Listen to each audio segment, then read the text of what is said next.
பாட வந்தேன் இயேசு பாலனே.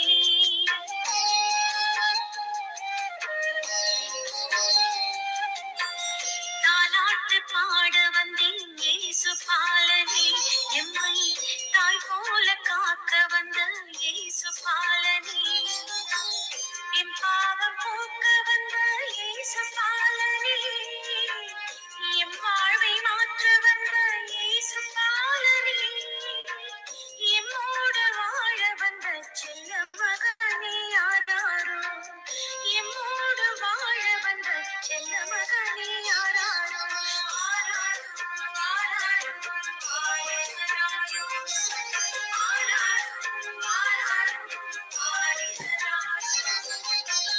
தாலாட்டு பாட வந்தேன் இயேசு பாலனே. எம்மை தாய் போல காக்க வந்த இயேசு பாலனே.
ஆமேன், ஆமேன், ஆமேன்.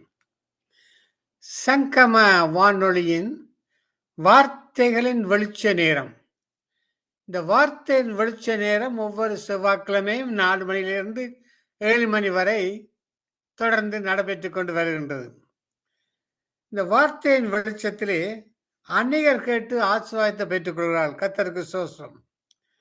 மத்தேயு 4:4 சொல்லுகிறது, அவர் பிரதியுத்தரமாக, மனுஷன் அப்பத்தினாலே மாத்திரமல்ல, தேவனுடைய வாயிலிருந்து புறப்படுகிற ஒவ்வொரு வார்த்தையினாலும் பிழைப்பான் என்று எழுதியிருக்கிறது என்றார். ஆமேன், ஆமேன். இந்த நிகழ்ச்சியிலே இன்று நிகழ்ச்சி நிரலுக்கு கடந்து போகும் முன்னால் தயவு செய்து சிஸ்டர் ரஜினி அலங்காரமணிக்காக ஜெபித்துக் கொள்ளுங்கள். கண் சர்ஜரி 2 கண் சர்ஜரி முடிந்து ஹாஸ்பிட்டலில் தான் இருக்க, நம் வீடு வரவில்லை.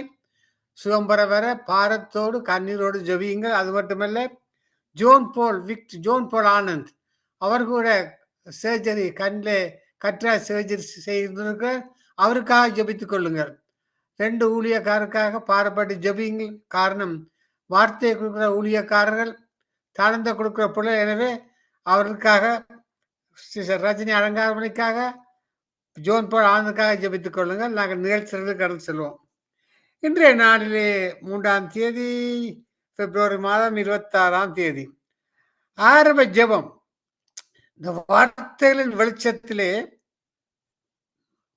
வார்த்தை ஊழியர்களுக்காக பாடப்பட்டு ஜெபித்து தேவனுடைய நாமத்தை மகிமைப்படுத்தி ஒரு பாடலை பாட வருகிறார் ஸ்காப்ரோ ஒன்டாரியோ சிஸ்டர் கருணா அவர்கள். 2வது சங்கீதம் பிரதர் மகேந்திரன். ஊழியருக்கான ஜெபம். 110 நாடுகள் சங்கம வானொலியிலே வார்த்தை கொடுக்கிற ஊழியக்காரர்கள், வார்த்தையின் வெளிச்சத்திலே வார்த்தை கொடுக்கிற ஊழியக்காரர்கள், அவர்களுக்காக பாடப்பட்டு ஜெயிப்பார் சிஸ்டர் டோலி. கேட்டுக்கொண்ட பிள்ளைகளுக்காக பிரதர் மகேந்திரன். இன்று 7:30 முதலாவது செய்தி பாஸ்டர் விக்டர் போல் பதிவு செய்யப்பட்ட ஒரு செய்தி. 8 மணிக்கு பாஸ்டர் மார்டின் இந்தியாவிலிருந்து பேசுவார். அதோட நிகழ்ச்சி முடிவு வருகின்றது. இன்றைய நாளில் 2 ஊழியர்கள் தான் செய்து கொடுக்கிறார்கள். அதுடன் இன்றைய நிகழ்ச்சி முடிவடைகின்றது. இன்றைய நாள் ஒரு ஜெபத்தை எடுப்போம். அன்பான பரலோக தகப்பனே சுவாமி, வார்த்தைகளின் வெளிச்சத்தை உமது பாதத்திலே வைத்து ஜெபிக்கிறேன் சுவாமி. ஐயா, அந்த வார்த்தையின் வெளிச்சம் உலகெங்கும் பிரகாசிக்க, இந்த வார்த்தையின் வெளிச்சம் இருளான வாழ்க்கையில் உள்ளவர்கள், இருண்ட வாழ்க்கையிலே துடித்து கொண்டிருக்கிற மக்களுக்கு உதிக்க நீர் என்று கிருபை செய்ய வேண்டுமாக ஜெபிக்கிறேன் சுவாமி. வார்த்தையின் வெளிச்சத்திலே கர்த்தாவே கேட்டுக்கொண்டிருக்கிற பிள்ளைகள், நீதான் உண்மையான தெய்வம் என்று கண்டுகொண்டு விக்கிர வழிபாடு விடுபட்டு உண்மையை நோக்கி பார்க்க நீ கிருபை செய்ய வேண்டுமாக ஜெபிக்கிறேன் சுவாமி. ஐயா, 2 ஊழியக்காரர்களும் வார்த்தையின் வெளிச்சத்திலே வார்த்தையை கொடுக்கப்படுது. அந்த வார்த்தை கருக்குள்ள பட்டயமாக எந்தெந்த வீட்டிலே, எந்தெந்த நாட்டிலே, எந்தெந்த உள்ளத்திலே கேட்டுக்கொண்டிருக்கிறார்களோ அவள் மீது ஊடுருவி செல்ல வேண்டுமாக ஜெபிக்கிறேன் சுவாமி. ஐயா, உமது வருகையிலே எல்லோரும் எடுத்துக்கொள்ளப்பட வேண்டும் என்று தாகத்தோடு வாஞ்சியோடு இரவு பகலாக சங்கமா வானொலியும் நித்திய வெளிச்சமும் வார்த்தையின் வெளிச்சம் செயல்படுகிற கண்ணோக்கி பார்க்கிற தேவனே, நீர் எங்களை ஆசீர்வதிக்க வேண்டுமாக ஜெபிக்கிறேன். தாழ்ந்து கொடுக்கிற பிள்ளைகள், பாடுபடுகிற பிள்ளைகள் ஆசீர்வதியும். உமக்கென்று பிரித்தெடுத்த பிள்ளைகள் ஆண்டவரே, ஓடோடி வந்திருக்கிறாள், பாதபடியிலே வந்திருக்கிறாள் சுவாமி. உமது நாமத்தை மையப்படுத்த வந்திருக்கிறாள் சுவாமி. அவரை நீ கரம் பிடித்து அவரை ஆசீர்வதித்து வழிநடத்த வேண்டுமாக ஜெபிக்கிறேன் சுவாமி. ஐயா, இன்றைய நாளே சுவாமி நடக்கிற ஒவ்வொரு நிகழ்ச்சியும் தொடக்கம் முதல் முடியும் வரை எந்த வித ஒரு தடைகள் வராதபடி நீர் ஆண்டுபாந்த கரத்தால் ஆசீர்வதித்து நீர் வழிநடத்த வேண்டுமாக ஜெபிக்கிறேன். ஒரு பிரசன்னம் ஒரு பிள்ளைகள் மீது மூடப்பட வேண்டுமாக ஜெபிக்கிறேன். அக்கிய ஆவியானவரே, ஒரு பிரசன்னம் ஒவ்வொரு பிள்ளைகளையும் மூடட்டும். வார்த்தையை கொடுக்கிற ஊழியக்காரர்கள், தானத்தை கொடுக்கிற பிள்ளைகள், பாட்டுக்கள் பாடுகிற பிள்ளைகள், சங்கம வானொலியம் உமது அக்கிய அபிஷேகத்தால் நிரப்பும் ஆண்டவரே. ஒரு வல்லமை இறங்கட்டும் ஆண்டவரே. வார்த்தையின் வெளிச்சம் ஆண்டவரை கேட்கின்ற பிள்ளைகள் வார்த்தையில் வேறு ஒன்றி கனிவெடுக்கும் பிள்ளைகளாக, வரங்கள் வேறு செய்யும் பிள்ளைகளாக நீ வழிநடத்த வேண்டுமாக ஜெபிக்கிறேன் சுவாமி. தொடர்ந்து சுவாமி நிகழ்ச்சியை உமது பொற்பாதத்தில் வைத்து ஜெபிக்கிறேன். கண்ணீரோடு ஜெபிக்கிறேன் சுவாமி. ஆணிபாய்ந்த கரம் எங்களோடு கூட இருக்கட்டும். ஆணிபாய்ந்த கரம் எங்களோடு கூட இருக்கட்டும் ஆண்டவரே. நீ வெகு சீக்கிரம் வரப்போரு சுவாமி. அதுக்கிடையில எல்லோரும் ரட்சிக்கப்பட வேண்டும்.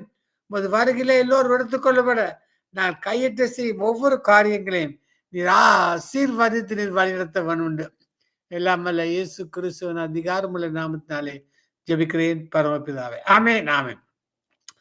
இன்றைய நாளில் ஒரு ஆரம்ப ஜெபம், அதாவது வார்த்தை வெளிச்சத்துக்காக ஜெபித்து, சிஸ்டர் ரஜினி அலங்காரமணிக்காக ஜெபித்து, பாஸ்டர் ஜோன் போல் ஆனந்தக்காக ஜெபித்து, ஆவியானவர் எப்படி செயல்படுகிறாரோ அப்படி ஜெபித்து ஒரு பாடலை பாட வருகிறார் சிஸ்டர் கருணா அவர்கள். Praise the Lord sister Karuna. Praise the Lord uncle. Praise the Lord. Praise. இன்றைய நாளிலே சிஸ்டர் ரஜினி அலங்காரமணி சர்ஜரி முடிந்து ஹாஸ்பிட்டலில் இருக்கிறார், ஜெபித்துக் கொள்ளுங்கள். பாஸ்டர் ஜோன் பால் ஆனந்த் அவரும் சர்ஜரியில் இருக்கிறார், அவருக்காக ஜெபித்துக் கொள்ளுங்கள். காரணம் ஜெபிக்க வேண்டிய எங்களுக்கு கடமை, ஊழியம் செய்கிற பிள்ளைகள். எனவே பாடப்பட்டு ஜெபித்து ஒரு பாடலை பாடி இந்த ஒன்று நாமத்தை மகிமைப்படுத்துங்கள். ஆமென். ஆமென். God bless you uncle. நன்றி அப்பா, நன்றியோட ஆராதிக்க வந்திருக்கிறோம். நல்லவரே, வல்லவரே, வாக்கு மாறாத தகப்பனே, தகப்பனே, நீர் பூரண வடிவுள்ள சீயோனிலிருந்து பிரகாசிக்கிறவராயிருக்கிறீர். ஆண்டவரே, உமக்கு நன்றி அப்பா. அப்பா, மகா பெரிய உன்னதமான தகப்பன் நீர். எங்களை பூமியில் உள்ள மனிதனை நீர் கண்ணோக்கி பார்க்கறதுக்கு நாங்களும் மாத்திரம் சுவாமி. தகப்பனே அப்பா, நீர் எங்களை அளவுக்கு அதிகமாய் நேசித்து உம்மை ஆராதிக்கும்படியாய் உருவாக்கிய இந்த மனித குலம் கர்த்தாவே உம்மை விட்டு விலகி போகாதபடி எப்போதும் உண்மையில் நோக்கமாயிருக்கும்படியாய் அழைத்த அநேக ஆத்துமாக்கள், உமக்காக வாழ்கின்ற எழும்பி பிரகாசிக்கிற ஒரு ஆத்துமாக்களுக்காக நாங்கள் நன்றி செலுத்துகிறோம். தொடர்ந்து அவர்களை பாதுகாத்து கொள்ளுங்க. முடிவு பரியந்த நிலை நிற்பவனே, ஜீவ கிரீடத்தை பெறுவான். தகப்பனே, உம்முடைய வழியிலே கர்த்தாவே வருகிற எல்லா தடைகள், எல்லா உபத்திரவங்கள், எல்லா காரியங்களிலிருந்தும் எல்லாரையும் விடுதலையாக்கி ஆசீர்வதிக்கும்படியாய் நாங்கள் பொழுது ஜெபிக்கிறோம். ஆண்டவரே, உம்முடைய சுத்த கிருபை எப்போதும் எங்களை சூழ்ந்து பாதுகாக்கட்டும் அப்பா. உம்முடைய ரத்தம், அதுக்காக நன்றி செலுத்துகிறோம். உம்முடைய சிலுவைக்காக நாங்கள் நன்றி செலுத்துகிறோம். அதை சுமக்கத்தக்கவன் யார் கர்த்தாவே? நீர் ஒருவரே அதை உங்களுக்காக சுமந்தவர், எங்களுக்காக அவமானப்பட்டவர். ஆண்டவரே அப்பா, நாங்கள் தெரிந்தும் தெரியாமல் செய்கிற பாவங்கள் எல்லாவற்றையும் உம்முடைய பாதத்தில் ஒப்பு கொடுத்து ஜெபிக்கிறோம். எல்லாவற்றையும் மன்னித்து எங்களை உம்முடைய சமூகத்திலே பிரீதியாயிருக்கும்படியாய் வழிநடத்தும்படியாய் ஒப்பு கொடுக்கிறோம். எங்களுடைய ஸ்தோத்திர பலிகள், உதகடலின் பலியாகிய ஸ்தோத்திர பலிகளை நீர் விரும்புகிற தகப்பனாயிருக்கிறீர். ஆண்டவரே அப்பா, துதிகளின் மத்தியிலே வாசம் செய்கிறவர் தகப்பன், உம்மை நாங்கள் போதும் மகிமைப்படுத்துகிறோம், உயர்த்துகிறோம், மாட்சிமைப்படுத்துகிறோம். ஆண்டவரே நன்றி அப்பா. இந்த நாளிலும் தாழ்மை கொடுக்கிற ஒவ்வொரு பிள்ளைகளுக்காகவும் உம்முடைய பாதத்தில் வருகிறோம். விசேஷமாக கண் சர்ஜரிக்காக போயிருக்கிற ரஜினி அலங்காரமணிக்காகவும் இன்னும் விக்டர் பவுலுக்காகவும் கூட ஜெபிக்கிறோம். ஆண்டவரே அப்பா, தொடர்ந்து அவர்களை ஆசீர்வதிங்க. உங்களுடைய பலத்த கரங்களினாலே அவர்களை கர்த்தாவே சுகமாக்குங்க, தொட்டு சுகமாக்குங்க. ஒரு வார்த்தை சொல்லுங்க கர்த்தாவே, அவருடைய வாழ்க்கையெல்லாம் செழிப்பாகட்டும் அப்பா. தகப்பனே, வியாதி படுக்கையை நீர் மாற்றி போடுகிறவர். ஆண்டவரே, இந்த கண்களில் வார பிரச்சனைகள் எல்லாவற்றிலும் இருந்து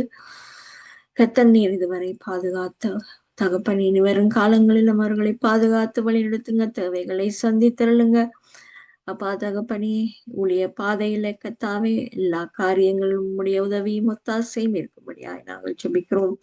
அவருடைய சபைகளுக்காக ஜெபிக்கிறோம். ஆண்டவரே அப்பா, இந்த இந்திய தேசத்துல இருக்கிற அந்த ஊழியக்காரனுடைய சபையை பொறுப்படுங்க, தொடர்ந்து வழி நடத்துங்க, ஆசீர்வதிங்க. சுகம் ஆரோக்கியம் விரைவில் அடையும்படியாய் உம்முடைய கிருபை எப்போதும் அந்த மனை சூழ்ந்து கொள்ளும்படியாய் ஜெபிக்கிறோம். ஆண்டவரே, பாதுகாத்து கொள்ளுங்க, வழி நடத்துங்க.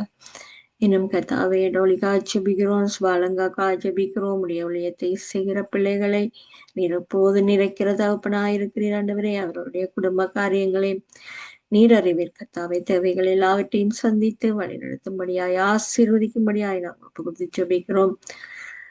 தகப்பன், இந்த நாளிலும் சௌரன் லெஸ்லி பிரதருக்காக, அவருடைய மனைவி பிள்ளைகளுக்காக கூட ஜெபிக்கிறோம். ஆண்டவரை தொடர்ந்து இந்த ஊழியத்தை செய்யும்படியாய் அவளோடும் கூட இருக்க வேண்டுமாக நாங்கள் ஜெபிக்கிறோம். தேவைகள் எல்லாவற்றையும் சந்தித்தருளுங்க. குடும்ப காரியங்களை நீங்க அறிவீங்க கர்த்தாவே. எல்லா காரியங்களிலும் உதவியும் ஒத்தாசையுமாய் நீர் இதுவரை நடத்தினது போல இனி வரும் காலங்களில் வழி நடத்துங்க. அது போல மைந்திரங்களுக்கு அவருடைய பிள்ளைகளுக்காக ஜெபிக்கிறோம். அப்பா தகப்பனே, சுகம் ஆரோக்கியம் கொடுத்து இந்த ஊழியத்திலே தொடர்ந்து நடத்துகிறவர் நீர் கர்த்தாவே. ஆசீர்வதிங்க, தொடர்ந்து நடத்துங்க. இன்னும் கர்த்தாவே, ஒவ்வொரு செய்தியை கொடுக்க போற ஒவ்வொரு ஊழியக்காரனையும் உங்களுடைய திருப்பாதத்தில் ஒப்பு கொடுக்கிறோம். அவர்கள் விதைக்கிற விதை 30, 60, 100 அநேக ஆத்துமாக்களை உங்களுடைய சன்னிதானத்துக்கு கொண்டு வரட்டும் ஆண்டவரே. எங்கே ஆகிலும் ஒரு ஆத்துமா ரட்சிக்கப்படும் போது, ஒரு பாவி மனம் திரும்பும் போது பரலோக ராஜ்யத்திலே மிகுந்த சந்தோஷம் உண்டு என்று நாங்கள் காண்கிறோம் ஆண்டவரே. அப்பா தகப்பனே, உம்முடைய வார்த்தையை அப்பா அங்கீகரித்து ஏற்றுக்கொள்ளுகிற ஒவ்வொரு மனிதனையும் ஆசீர்வதிங்க ஆண்டவரே. அப்ப அவர்கள் வெட்கப்பட்டு போகக்கூடாது ஆண்டவரே. உம்முடைய நாமத்தை அவர்கள் நம்புகிறபடியால் அவர்களை நீர் விடுதலை ஆக்கிறது அப்பனாயிருக்கிறீர் ஆண்டவரே. அப்பா இந்த பூமியிலே கர்த்தாவே எங்களுக்கு குடியிருப்பு இல்லை ஆண்டவரே. அது பரலோகத்துக்குரிய குடியிருப்பை பற்றி உம்முடைய வசனங்கள் பேசுகிறது. எல்லாரும் உணரட்டும் ஆண்டவரே. அப்பா நாங்க இந்த பூமியிலே நிரந்தர வாழ்க்கையை பெற்றுக்கொள்ள முடியாது என்பதை ஒவ்வொருவரும் அறியும்படியாய் அவருடைய இருதயங்கள்ல பேசுங்க, தொடர்ந்து வழி நடத்துங்க. அப்பா ஒவ்வொரு ஊழியக்காரன் மேலும் உம்முடைய ஆசீர்வாதம் நிறைவாய் தங்கட்டும் ஆண்டவரே. அப்பா போகிற இடங்கள் எல்லாம் ஒரு ஆத்மாவாகிலும் அவர்களுக்கு கிடைக்க கிருபை பாராட்டுங்க. விசுவாசிகள் ஆகிய நாங்கள் கர்த்தாவே மேய்ப்பர்களும் மந்தைகளுமாய் கர்த்தர் உமக்காக ஒவ்வொரு காரியத்தையும் செய்யும்படியாய் நாங்கள் பேசும்போது ஒவ்வொரு ஆத்மாவும் விடுதலை அடையும்படியாய் ஒவ்வொரு பாடல்களை கேட்கும் போது ஆத்மாக்கள் விடுதலை அடையட்டும் ஆண்டவரே. அப்பா தகப்பனே, உம்முடைய திருப்பாதத்தில் எல்லா ஊழியக்காரரையும் கொடுத்து ஜெபிக்கிறோம். அவருடைய சபைகளை, விசுவாச மக்களை, பின்மாற்றத்தில் இருக்கிறவர்களை எல்லாரையும் கூட்டி சேருங்க ஆண்டவரே. ஒன்று சேர்ந்து உம்மை ஒருமனப்பட்டு துதிக்க அழைத்து வாருங்க ஆண்டவரே. அப்பா உம்முடைய அன்பின் கரம், அப்பா உம்முடைய கரம் அவர்களை பிடித்து இழுத்து வரட்டும் ஆண்டவரே. அப்பா அந்த நாளிலே சவுல், ஆனாலும் நீர் கர்த்தர் கைவிடவில்லை. அந்த சவுலை கொண்டு வந்து அரசனாக்கி நீர் ஆளுகையில் இருத்தினவர் கர்த்தாவே. ஆனாலும் உண்மை கடைசி நாட்களில் மறுதளித்து அந்த அருமையான ஒரு இதிலிருந்து தள்ளப்பட்டவராய் மாறி போனார். அப்படி ஒரு தள்ளப்பட்ட நிலைக்கு நாங்கள் வந்து விடாதபடி கர்த்தாவே உண்மையே நோக்கி பார்க்கிறோம். உம்முடைய வார்த்தைகளுக்கு செவி கொடுக்கும்படியாய் உம்முடைய கிருபையை நாங்கள் எப்போதும் விசுவாசிக்கிறவர்களாய் எல்லாரையும் மாற்றுங்க. எல்லாரையும் உம்முடைய திருக்கரத்துல ஒப்பு கொடுத்து ஜெபிக்கிறேன் ஆண்டவரே. அப்பா எருசலேம் நகரத்துக்காக நாங்கள் மன்றாடுகிறோம். அந்த தேசத்து ஜனங்களை, இந்த பூமியின் குடிகளுக்குள்ளே நீர் விசேஷமாய் தெரிந்து கொண்ட அந்த ஜனங்கள் சார்ந்த குணமுள்ளவர்களாய், நீதிமான்களாய், உமக்கு பயந்தவர்களாய் அவர்கள் நடந்த போது கர்த்தர் நீர் அந்த சிறு கூட்டத்தை உமக்காக ஆயத்தப்படுத்தினீர் ஆண்டவரே. அப்பா அவர்கள் இன்றவரை உம்மை மறக்கவில்லை. ஆனாலும் மேசியாவை அறிய முடியாதபடி தடைப்பட்டிருக்கிற அந்த கண்களிலே தெளிவை உண்டாக்கி கொடுங்க. நீங்களே மேசியா என்று காணும்படியாய் அவளுடைய இருதயங்களிலே பேசுங்க, சொப்பனங்களிலே பேசுங்க. எருசலேமை காத்து கொள்ளுங்க. கடைசி நாளில் உங்கள் கால்கள் அந்த இடத்திலே வந்து தங்கும் போது அவர்கள் உம்மை நோக்கி புலம்புவார்கள், குத்தினவர்களும் உம்மை காண்பார்கள் என்ற வார்த்தை கர்த்தாவே. அதற்கு முன்பாக அவர்கள் ரட்சிக்கப்படட்டும் ஆண்டவரே. அப்பா கைவிடாத தகப்பன் நீர் இழுத்து கொள்ளுங்க, ஆசீர்வதிங்க. இன்னும் அயலில் உள்ள ஒவ்வொரு நாட்டையும் ஒப்பு கொடுக்கிறோம். விசேஷமாக ஈரான் தேசத்தை ஒப்பு கொடுக்கிறோம். அந்த தேசத்திலே கர்த்தாவே அநேக செய்திகளை நாங்கள் கேள்விப்படுகிறோம் ஆண்டவரே. பெண்களுக்கான சுதந்திரம் இல்லாத அந்த தேசத்திலே தங்களுடைய சொந்த இனத்தை அழித்து கொண்டிருக்கிற அந்த தேசத்தை உம்முடைய கரத்தில் ஒப்பு கொடுக்கிறோம். அந்த பிள்ளைகளை கர்த்தாவே அவர்கள் தங்களுடைய சொந்த குடும்ப உறுப்பினர்களாலே கர்த்தாவே கொல்லப்படுகிறவர்களாய், கற்பழிக்கப்படுகிறவர்களாய் அந்த பெண்கள் மாறிக்கொண்டிருக்கிறார்கள் ஆண்டவரே.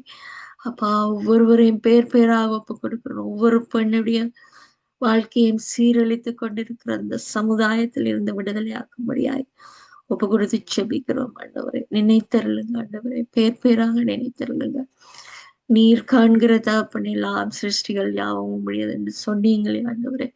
அந்த சிருஷ்டிகளும் உங்களுடையது. ஆகாரின் வழி வந்த அந்த சிருஷ்டிகள் நீங்க பாதுகாக்க வேண்டும் ஆண்டவரே. அப்பா, தொடர்ந்து வழி நடத்துங்க, ஆசீர்வதிங்க.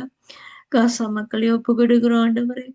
அப்பா, அந்த இடத்துல கண்ணீரை துடைத்துள்ளுங்க, அடையாள அற்புதங்களை காண்பீங்க, ஊழியங்களை பெருக பண்ணுங்க, ரட்சிப்பை கொடுத்தருளுங்க ஆண்டவரே.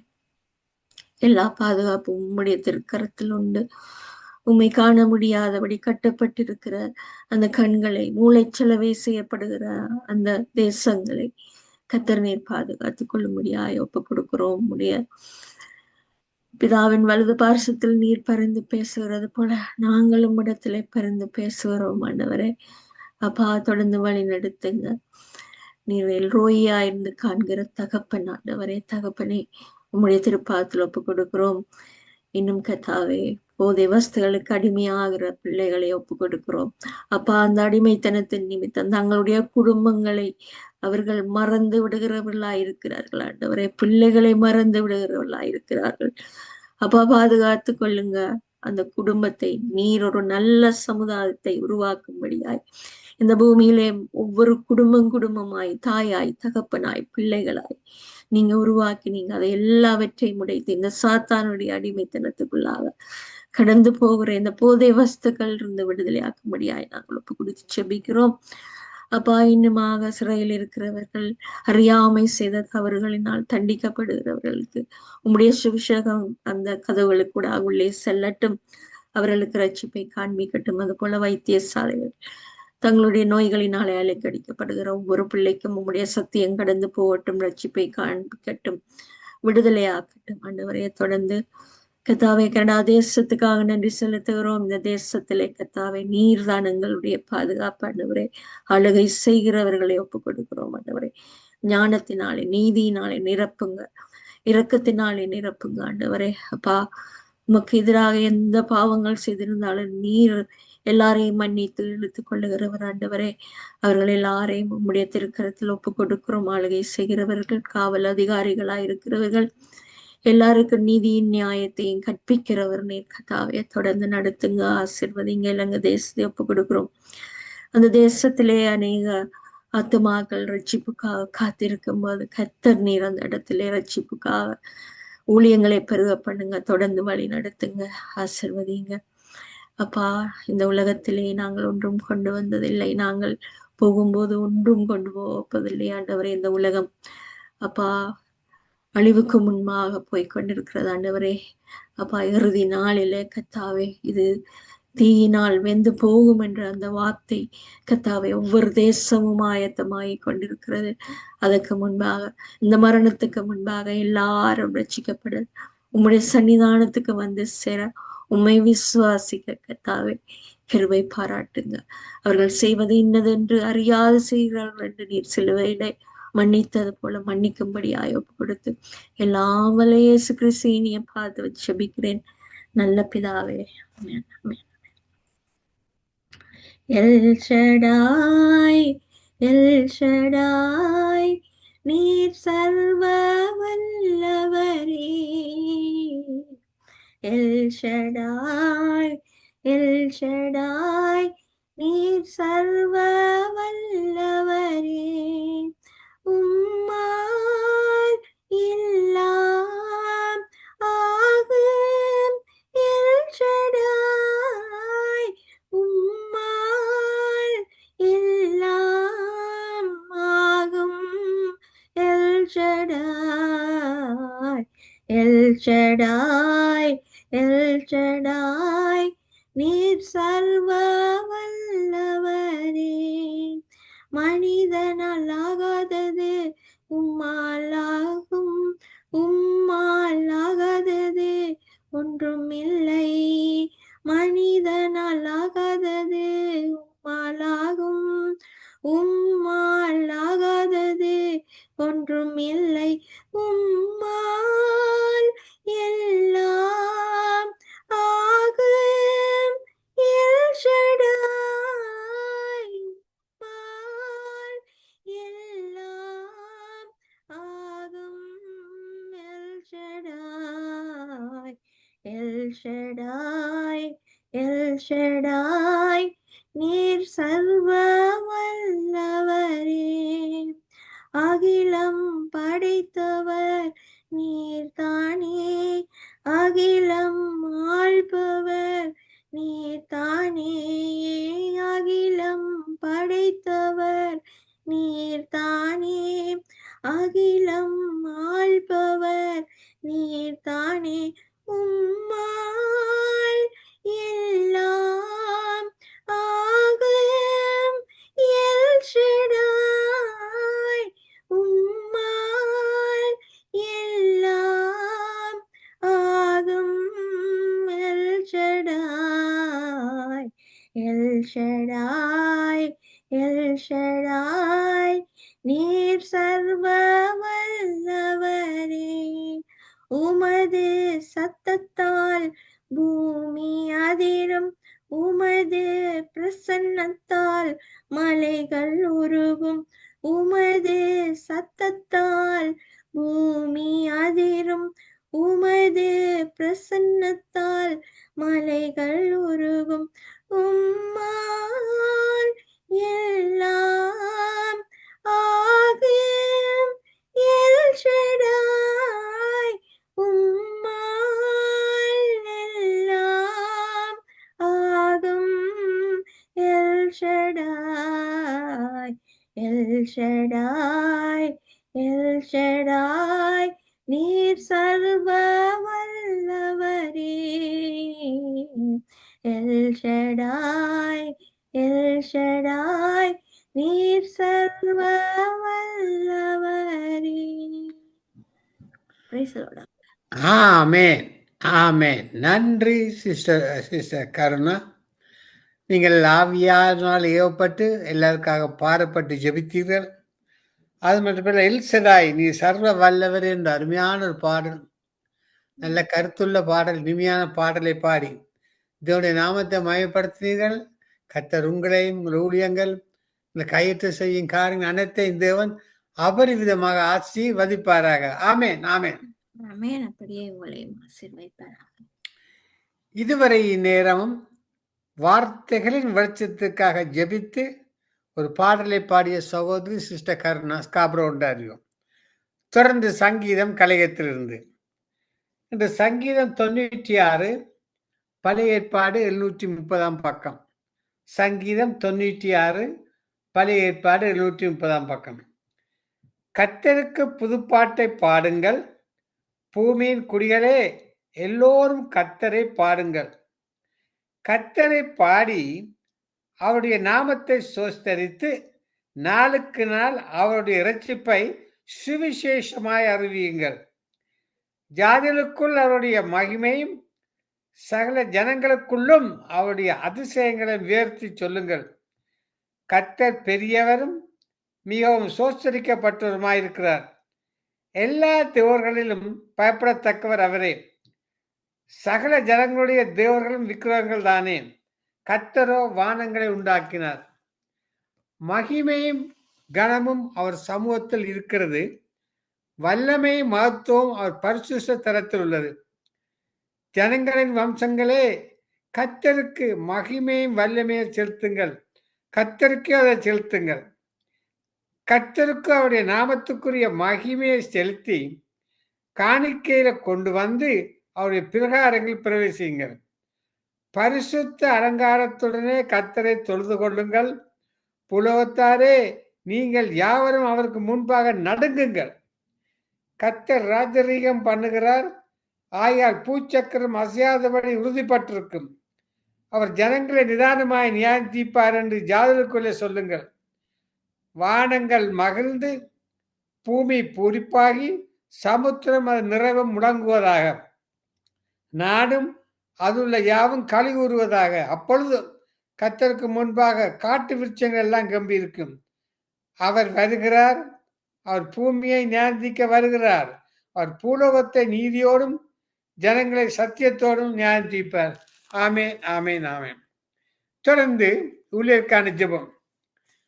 சங்கம வானொலியிலே வார்த்தையை கொடுக்கிற ஊழியக்காரர்கள் நித்திய வெளிச்சத்திலே, வார்த்தைகளின் வெளிச்சத்திலே ஊழியருக்காக பாடப்பட்டு ஜெபித்து ஒரு பாடலை பாட ஜெபித்து, சிஸ்டர் ரஜினி அலங்காரமணிக்காக, பாஸ்டர் ஜோன் போல் ஆனந்துக்காக ஜெபித்து, ஒரு பாடலை பாட வர sister Dolly. Praise the Lord sister Dolly. Praise the Lord ஐயா, பிரைஸ் தி லார்ட். ஜெபிங்கம்மா. ஆமென், ஆமென், ஆமென். நன்றி, நன்றி இயேசுவே, நன்றி. அப்பா, நீங்க எப்பொழுதும் ஆண்டவரே எங்கள் மத்தியில் வந்து நாங்க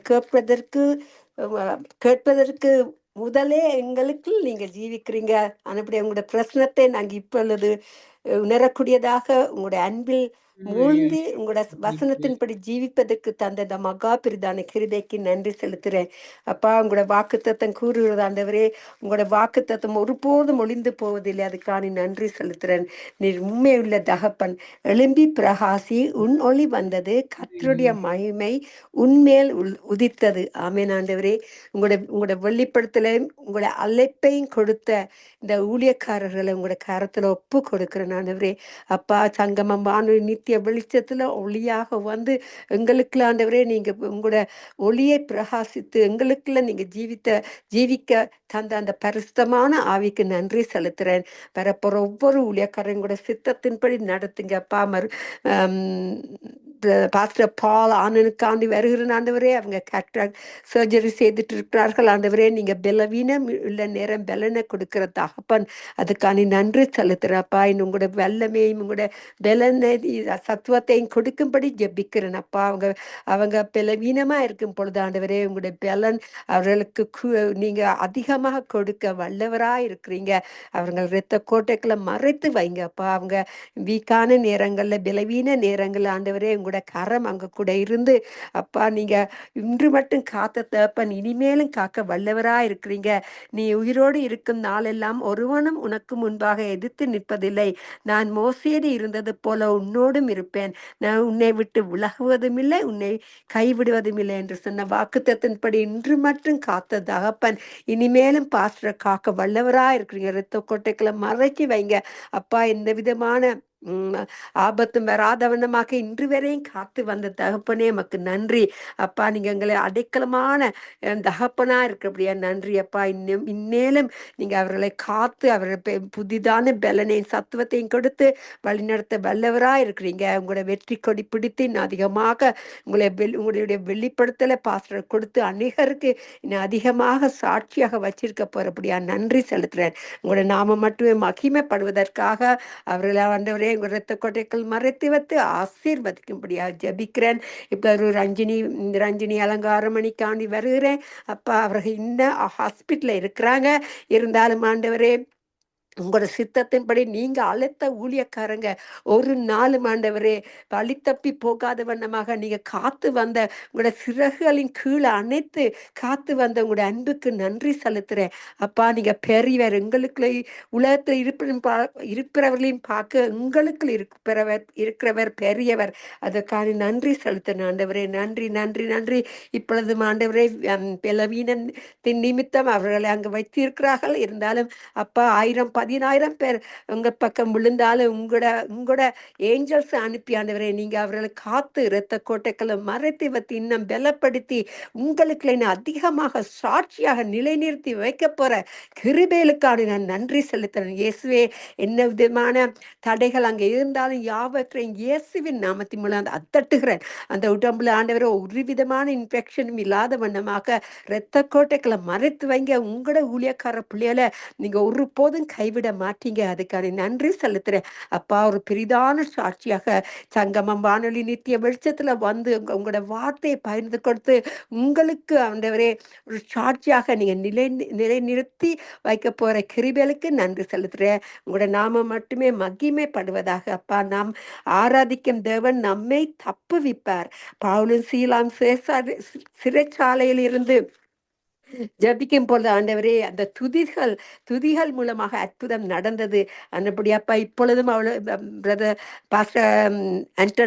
பாஸ்டர் ஆனந்த் பாலுக்கும் சிஸ்டர் ராஞ்சினிக்கான் ஜபிக்கிறேன். நீங்க அவங்களுக்கு புது பலனை கொடுத்து அவர்கள் சாட்சியாக நிறுத்தி வைக்க போற கிருபைகளுக்கு நன்றி செலுத்துறேன். உங்களோட நாமத்தை மட்டுமே உயர்த்துற பிள்ளைகளை நீங்க ஒருபோதும் கைவிட மாட்டீங்கப்பா. அதுக்கான நன்றி செலுத்துறேன் அப்பா. உங்களோட எல்லாம் உங்களோட கனமும் மகிமைக்காகவன்றி ஊழியர் செய்கிற ஒவ்வொரு பிள்ளைகளும் ஆண்டவர் உங்களுக்கு என்று சாட்சியா நிலைநிறுத்தி வைத்து இன்னும் அதிகமாக உங்களோட அபிஷேகத்தினால நிரப்பி வழி நடத்தும்படியாக ஜெபிக்கிறேன்.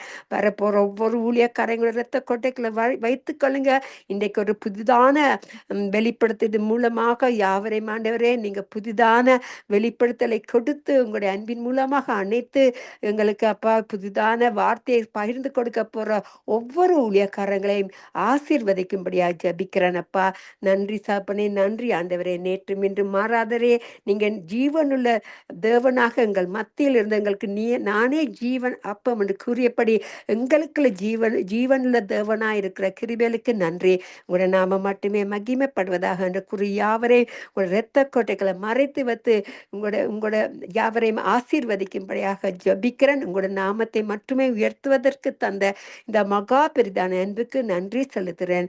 எல்லா கன மகிமையை நீங்களே எடுத்துக்கொள்ளுங்க. மகேந்திரன் ஐயா கண்டி வருகிறேன் அப்பா. வார்த்தையின் வெளிச்சத்துல எங்களுக்கு ஒரு புதிதான வார்த்தையில எங்களுக்கு இன்றைக்கு வெளிப்படுத்தி கொடுக்க போற கிருபைகளுக்கு நன்றி. யாவரையும் உங்களோட சித்தத்தின்படி நடத்துங்க. உங்களோட நாம மட்டுமே மகிமைப்படுவதாக என்று கூறி யாவருக்கும் ஜபித்து ஆசீர்வதிக்கிறேன். இயேசுவின் மூலம் என் பிதாவே. நன்றி இயேசுவின் நன்றி. ஆமேன் ஆமேன் ஆமேன். ஜீவனுள்ள தேவனே வரு, ஜீவ பாதையிலை நடத்தும், ஜீவ தண்ணீர் ஒரு மூட்டிலே ஜீவன் பெற என்னை நடத்து, ஜீவ தண்ணீர் ஒரு மூற்றிலே ஜீவன் பெற என்னை நடத்து. இயேசுவே நீர் பெரியவர், இயேசுவே நீர் பரிசுத்தர், இயேசுவே நீர் நல்லவர், இயேசுவே நீர் வல்லவர். பாவிகள் துரோகிகள் ஐயா, பாவ ஆத்ம மக்களே துயா, பாதகரின் பாவம் போக்கவே பாதகன் போல் தொங்கி நீரல்லோ, பாதகரின் பாவம் போக்கவே பாதகன் போல் தொங்கி நீரல்லோ. 5 கண்ட மக்களுக்காக 5 காயமேற்ற நேசரே, நொந்திருகி வந்த மக்கள் மேல் தேச ஆவி வீச செய்குவீர், நொந்துருகி வந்த மக்கள் மேல் நேச ஆவி வீச செய்குவீர். இயேசுவே நீர் பெரியவர், இயேசுவே நீர் பரிசுத்தர், இயேசுவே நீர் நல்லவர், இயேசுவே நீர் வல்லவர். வாக்கு தத்தம் செய்த கர்த்தரே, வாக்கு மாற உம்மை நாதனே, வாக்கை நம்பி வந்து நிற்கிறோம், வல்ல ஆவி மாறி ஊற்றுவீர். வாக்கை நம்பி வந்து நிற்கிறோம், வல்ல ஆவி மாறி ஊற்றுவீர். நியாய தீர்ப்பு நாள் நெருங்குதே, நேசர் வர காலமாகுதே, மாயலோகம் நம்பி மாண்டிடு, மானிடரை மீட்க மாட்டீரோ, மாயலோகம் நம்பி மாண்டிடும், மானிடரை மீட்க மாட்டீரோ. இயேசுவே நீர் பெரியவர், இயேசுவே நீர் பரிசுத்தர், இயேசுவே நீர் நல்லவர், இயேசுவே நீர் வல்லவர். ஆமென்.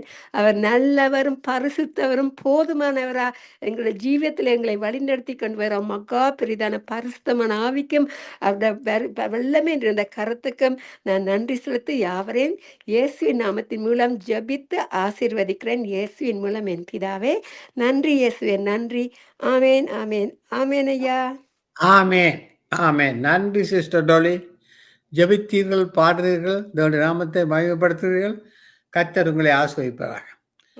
இன்றைய நாளிலே சிஸ்டர் ரஜினி அலங்காரமணிக்காகவும் பாஸ்டர் ஜோன் போல் ஆண்டுக்காகவும் ஜபிப்போம். காரணம், வார்த்தையை கொடுத்த ஊழியக்காரர்கள் தொடக்கம் முதல் முடியும் வரை வார்த்தையை கேட்கிற பிள்ளைகளுக்காக ஜெபிப்போம். அன்பான பரலோக தகப்பனே சுவாமி, இந்த மாலை கால வேளையிலே சிஸ்டர் ரஜினி அலங்காரமணியையும் பாஸ்டர் ஜோன் போல் ஆனந்தையும் உமக்கு ஒப்பு கொடுக்கிறேன் சுவாமி. நீங்கள் என்னிலும் என் வார்த்தையில் உங்களும் நிலைத்திருந்தால் நீங்கள் கேட்டுக்கொள்வது எதுவோ அது உங்களுக்கு கொடுக்கப்படும் என்று சொன்னீரே. இந்த 2 பேரும் நமக்கு வார்த்தையை கொடுக்கிற ஊழியக்காரர் சுவாமி. ஒவ்வொரு நாளும் வந்து உம்மோடு உறவாடுகிற ஊழியர் சுவாமி. இவரை ஆசிரியர் பரிபூர்ண சுகத்தை நீர் கட்டெடுக்க வேண்டுமாக ஜெபிக்கிறேன். பரிசுத்த ஆவியானவர் பிரசன்னம் இந்த இருவரையும் தொட்டல்ல வேண்டுமாக ஜெபிக்கிறேன் சுவாமி. நீங்கள் என் நாமத்தினாலே எதை கேட்பீர்களோ குமாரன் பிதா மகிழ்ப்படியாக செய்வேன் என்று சொன்ன தேவநீர். ஆதலால் நீங்கள் ஜெபம் பண்ணும் போது எவைகளை கேட்டுக்கொள்வீர்களோ அவைகளை பெற்றுக்கொள்வோம் என்று விசுவாசிங்கள். அப்பொழுது அவைகள் உங்களுக்கு உண்டாகும் என்று சொல்கிறேன் சுவாமி. இந்த வார்த்தையை இந்த 2 பிள்ளைகள் மீது தெளிக்கிறேன் சுவாமி. ஒரு பரிபூர்ண சுகத்தினை கட்டெடுக்க வேண்டுமாக ஜெபிக்கிறேன். ஐயா, அந்த ரஜினி அலங்காரமணி ஹாஸ்பிட்டலில் இருந்து வந்து இந்த நித்திய வெளிச்ச நேரத்திலே வார்த்தையின் வெளிச்சத்திலே சாட்சி கொடுக்க இந்த உலகம் கண்டுகொள்ள நீரான உண்மையான தெய்வம், குணமாக்குற தெய்வம், பரிதாரிய கர்த்தரை அறிந்து கொள்ளாவே நீர் அற்புதத்தை நீ செய்ய வேண்டுமாக ஜெபிக்கிறேன் சுவாமி. பிரியமானவனே, உன் ஆத்மா வாழ்றது போல நீ எல்லாவற்றிலும் வாழ்ந்து சுகமாப்படி வேண்டுகிறேன்னு சொன்னீரே சுவாமி. அந்த பிள்ளைகளுக்கு பரிபூர்ண சொத்தை கொடுத்து நீர் ஆசீர்வதித்து நடத்தும். என் ஜனங்கள் ஒருபோதும் வெக்கப்பட்டு போவதில்லை என்று சொன்ன தேவனே, அந்த வார்த்தை அந்த பிள்ளைகள் மீது தெளிக்கிறேன். பரியாரிய கர்த்தர் நீர் ஆண்டவரே, அவரின் அக்கிரமங்கள் எல்லாம் மன்னித்து உன் நோய்களை எல்லாம் குணமாக்கி அவரின் பிராணனை அழிவுக்கு விலக்கி மீட்டு உன்னை கிருபையினாலும் இரக்கத்தினாலும் முடிசூட்டி ஒடுக்கப்படுகிற யாரின் கர்த்தர் நீதி நியாயம் செய்கிறான்னு சொன்னீரே சுவாமி. இந்த பிள்ளைகளையும் ஜபிக்கிறேன். பரிவுள்ள சொத்தை கொடுத்து நீ ஆசீர்வதித்து வளர்த்த ஒன்றுமாக எல்லாம் வல்ல இயேசு கிறிஸ்துவின் அதிகாரமுள்ள நாமத்தினாலே ஜபிக்கிறேன் பரமபிதாவே. ஆமென் ஆமென். தொடர்ந்து நீங்கள் ஜபித்துக் கொள்ளுங்கள். சிஸ்டர் ரஜினி அலங்காரமணிக்காகவும் பாஸ்டர் ஜோன் போல் ஆனந்துக்காகவும். ஆமென். இன்று வார்த்தையின் வச்சில முதலாவது செய்தி பாஸ்டர் விக்டர் போல் ஒரு பதிவு செய்யப்பட்ட செய்தியை போடுகிறேன், கேளுங்கள். கர்த்தர் உங்களை ஆசீர்வதிப்பாராக. கர்த்தரின் பந்தியின் அவசியம் இந்த மாதம் முழுவதுமாக இதை தொடர்ந்து 4 வாரங்களும் தொடர்ந்து கேட்டாதான் இதனுடைய அர்த்தம் புரியும். இந்த வாரத்துல மட்டும் கேட்டுட்டு அதை தர்க்கம் பண்ணீங்கன்னு சொன்னா, முறுமுறுத்தீங்கன்னு சொன்னா, சந்தேகப்பட்டீங்கன்னு சொன்னா உங்களுக்கு ஆசீர்வாதம் என்னது கிடைக்காது. இத 9ஆம் நூற்றாண்டுகளில் இருந்து இன்றைக்கு வரைக்கும் பரிசுத்தவான்கள், மிஷினரிகள் எப்படியெல்லாம் இந்த கர்த்தரின் பந்தியை, இந்த திருவிருந்தை எப்படி அனுசரித்தார்கள், எப்படி கடைபிடித்தார்கள், எப்படி வெற்றியான குடும்பம், வெற்றியுள்ள வாழ்க்கை ஊழியங்களை செய்தார்கள் என்று சொல்லி அனுபவபூர்வமாக பல நூல்களை படித்து ஆராய்ந்து சத்தியத்தை இரவும் பகலும் படித்து பரிசுத்த ஆவியானவர் எனக்கு கொடுத்த வெளிப்பாடுகளை ஒருங்கிணைத்து நான் பேச ஆரம்பிக்கிறேன். அதனால இதை கேட்டுட்டு யார் கேட்கிறாங்க, கேட்காம போறாங்க, தர்க்கம் பண்றாங்கன்ற பத்தி எனக்கு கவலையே கிடையாது. பரிசுத்த ஆவியானவர் சொல்ல சொன்னதை நான் சொல்றேன், அவ்வளவுதான். அல்லேலூயா. கர்த்தருடைய வார்த்தை வறுமையாக திரும்பாது. கர்த்தரின் பந்தியின் அவசியம். இப்ப என்ன நடக்குது உலகம் முழுவதும் திருச்சபைகள்ல? சில கர்த்தரின் பந்தி என்கிறார்கள், சிலர் நற்கருணை என்கிறார்கள், சிலர் திருவிருந்து என்கிறார்கள். பழைய ஏற்பாட்டுல பஸ்கா என்று சொல்லுகிறார்கள். புதிய ஏற்பாட்டிலும் மத்தேயு 26ஆம் அதிகாரத்துல இயேசு சீசர்களை பார்த்து நீங்கள் பஸ்காவை ஆயத்தம் பண்ணுங்கள் சொல்றார். பஸ்கான்ற வார்த்தை பழைய ஏற்பாட்டிலும் பயன்படுத்தப்பட்டிருக்கு, புதிய ஏற்பாட்டிலையும் பயன்படுத்தப்பட்டிருக்கு. 2வது காரியம், சில சபைகளில் இந்த திருவிருந்து காலையில் கொடுக்கிறார்கள், சில சபைகளில் மாலையில் கொடுக்கிறார்கள், சில சபைகளில் அதிகாலையில் கொடுக்கிறார்கள், சில சபைகளில் பகல் வேளையில் கொடுக்கிறார்கள். 3வது காரியம், சில சபைகளில் ஒருவருக்கொருவர் கால்களை கழுவி துடைக்கிறார்கள். சில சபைகளில் இது போன்ற காரியங்களை செய்யாமலும் கொடுக்கிறாங்க. இப்ப சில சபையில் நான் பார்த்திருக்கிறேன், ஏன்னா நான் பிரசங்கம் பண்ண போனதுனால பல சபைகளை நான் பார்த்திருக்கிறேன். இந்த திருவிருந்து பந்தி எல்லாருமே எழுந்து போய் வெளியே தொட்டி போங்க, ஷேர் இருக்கு, தண்ணி இருக்கு, துணி இருக்கு, ரெண்டு பேருவா போங்க, அங்க ரெண்டு பேரா போங்கன்றதுக்கு அடையாளம் ஏது சொன்னதுக்கு அடையாளமா போய் ஒருவருக்கு ஒரு கையை கழுவி காலை கழுவி துடைத்து விட்டு செபத்தோடு வந்து முழங்கால நெல்லுக்காட்டு சொல்லுவாங்க. இது ஒரு சிலைகள்ல நடக்குது. ஒரு சில சபையில எதுவுமே கிடையாது, பண்றாங்க. ஏன்னா அப்படி பண்றாங்க. 4வது காரியம், சில சபைகளில் ஊழியரே தாமாக மாவை பிசைந்து அப்பம் சுட்டு கருப்பு திராட்சை பழத்தை முதல் நாளே வாங்கி வச்சிருந்து அதை தன் கையால பிழிந்து ரசம் எடுத்து கொடுக்குறாங்க. இது மிஞ்சின நீதிமானுக்கு அடையாளம். என்னது, நான் தான் பெரிய பரிசுத்தவான்லயே நான் தான் உண்மையா இருக்கிறேன், மிஞ்சின பரிசுத்தவானா இருக்காதீங்கன்னு வேதம் சொல்லுது. சரிங்களா? அது அவங்களுடைய விருப்பப்படி செய்யறாங்க, அவங்களுடைய விசுவாசத்தின்படி செய்யறாங்க. அதை குறை சொல்ல வேண்டிய அவசியம் அதிகாரம் நமக்கு கிடையாது. ஆனா அப்படி பண்றாங்க. ஏன்னா நான் சில சபைக்கு போயிருக்கேன், நான் பார்த்திருக்கேன், கண்ணாட பார்த்திருக்கேன். நான் பிரசங்கம் பண்ண போன சபையில பாஸ்டர் இருங்க, நான் அந்த அப்பன் மாப்ப செஞ்சு வச்சிருக்கிறேன், அப்பன் சுட்டு வந்துடுறேன், எல்லாம் திருவந்த ரெடி பண்ணிட்டு என்னன்னு பார்த்தா அவரே மாப்பு செஞ்சு ரொட்டியை சுட்டு பழத்தை பிழிஞ்சு ஒரு பாட்டில கொண்டு வந்து மேசையில வச்சு வெள்ளை துணியை போட்டு பொத்தி வைப்பாரு. இப்படி சில சபைகள்ல பண்றாங்க. 2வது, சில சபைகளில் பதப்படுத்தப்பட்ட திராட்சை ரசம் அப்பமும் கடைகளில் வாங்கி பயன்படுத்துறாங்க. இப்ப சிஎல்எஸ்ல போய் வாங்குறோம்ல, வாங்கிட்டு போறோம். திராட்சை பார்த்து ஒரு பாட்டில் 130 ரூபா. அந்த திராட்சை அப்பம் ஒரு பிளாஸ்டிக் பேப்பர் மாதிரி ரவுண்டா இருக்கும், அது ஒரு பெட்டியில இருக்கும், அது 100 ரூபா பெட்டி. இப்படி வாங்கி பதப்படுத்தப்பட்ட அப்பங்கள், பதப்படுத்தப்பட்ட திராட்சை ரசங்கள், அதாவது பதப்படுத்த நீண்ட நாட்கள் கெட்டு போகாம பாட்டிலே இருக்குது. அந்த மாதிரி கடைகள்ல வாங்கி பயன்படுத்துறாங்க. 3, சில சபைகளில் பன்ரொட்டியும் திராட்சை ரசமும் கொடுக்குறாங்க. சில சபைகள்ல பார்த்தா பன்ரொட்டியும் திராட்சை ரசம், அப்பம் சுடுறது இல்ல, பன்ரொட்டியை வாங்கி அதை பிச்சு கொடுக்குறாங்க. நான் பார்த்திருக்கிறேன். சில சபைகளில் பன்ரொட்டியும் பவாண்டா கலர், கருப்பு கலரையும் கொடுக்குறாங்க. நான் ஈரோட்டுக்கு ஒரு சபையில போயிருந்தேன். திடீர்னு ஒரு பன்ரொட்டியும் ஒரு பாத்திரத்துல பன்ரொட்டியும் ஒரு கருப்பு கலரு உடைச்சு ஒரு பாட்டில் ஒரு கிண்ணத்துல ஊத்தி மூடி வச்சாரு. என்ன பாஸ்டர் அப்படின்னு, இதான் திருவிருந்து, நேத்து நான் இந்த வாரத்துல போய் திராட்சை ரசம் வாங்கி வைக்க மறந்துட்டேன் அப்படின்றாரு. எப்படி பாருங்க, எந்த காரியத்தை மறக்கிறது அப்படின்னு சொல்றாரு. சொல்லிட்டு அவன் எப்படி எல்லாம் அதை தயார் பண்ணாங்க தெரியாது. கவனிக்கிறீங்களா? அப்ப பன்ரொட்டியும் பவாண்டா கலரும் கொடுக்குறாங்க. சரிங்களா? அப்ப ஈரோட்ல சேலத்துல 2003ஆம் ஆண்டுல ஒரு பாஸ்டர் டெடிகேஷன் நடந்துச்சு. சாமுவேல் சொல்லி வெள்ளைக்காரங்க கிட்டத்தட்ட வெளிநாட்டுல இருந்து அமெரிக்காவில இருந்து ஒரு 30 வெள்ளைக்காரங்க வந்திருக்கிறாங்க. 3000 பாஸ்டர்கள் கலந்து கொண்டாங்க. 3 நாள் கருத்தரங்கு. 3வது நாள் கடைசி நாளே திருவிருந்து கொடுக்குறாங்க. அந்த 30 வெள்ளைக்காரங்களும் அந்த சேலம் அந்த தலைவர் NESC தலைவரும் கொடுக்குறாங்க. என்ன கொடுக்குறாங்கன்னா பன்ரொட்டியை வாங்கி அடுக்கி வச்சிருக்காங்க. டேபிள் நிறையா வெறும் பன்ரொட்டி ஆர்டர் பண்ணி கொண்டு வந்து இந்த சதுரமா பிரிண்ட் பண்ணி அடுக்கி வச்சிருக்கிறாங்க. பாத்தீங்களா? அப்ப திராட்சை ரசம் வச்சிருக்கிறாங்க பானையில குடமா தர. ஏன்னா 3000 பேருக்கு கொடுக்கணும். அப்ப அந்த பிரிண்ட் பண்ணத்தான் பிச்சு கொடுத்தாங்க அப்பன்னு சொல்லி. அப்ப இப்படி கொடுத்தாங்க. அப்ப சில சபைகளில் பன்ரொட்டியும் பவண்டா கலர் கொடுக்குறாங்க. இப்படிதான் கொடுக்குறாங்க. ஆனால் ஏன் என்று கேள்வி, என்னங்க பவண்டா கலர்ல கொடுக்குறீங்க, என்னங்க இப்படி கொடுக்குறீங்க, என்னங்க பன்ரொட்டியை கொடுக்குறீங்க, ஏங்க இப்படி நீங்களே அப்பம் சொல்றீங்க, நீங்களே இது பண்றீங்க அப்படின்னு ஏன்னு சொல்லி கேள்வி கேட்டால் ஒவ்வொருத்தருடைய பதில், ஐயா எதை செஞ்சாலும் பரவாயில்லை, அதை விசுவாசத்தோடு செய்கிறதா பலன்றாங்க. கரங்களை தட்டி கட்டுறோம். அல்லேலூயா.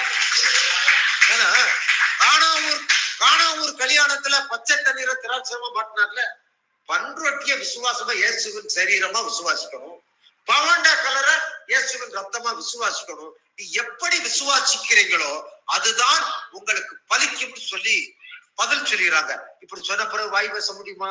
எதுவுமே பேச முடியாது. சரி, இப்ப செய்திக்கு வருவோம். புதிய ஏற்பாட்டில் கர்த்தரின் பந்தியை பற்றி என்ன சொல்லப்பட்டிருக்கிறது என்று பார்ப்போம். புதிய ஏற்பாட்டுல 1, இயேசு திருவிருந்து கொடுத்தார். இயேசு திருவிருந்து கொடுக்கிறார். 4 சுவிசேஷத்திலுமே இயேசு திருவிருந்து கொடுக்கப்பட்ட நற்செய்தி அங்கே பதிவு செய்யப்பட்டிருக்கிறது. மத்தேயு, மார்க்கு, லூக்கா, யோவான். சரிங்களா? அடுத்து மத்தேயு, மார்க்கு, லூக்கா, யோவான், பவுல்.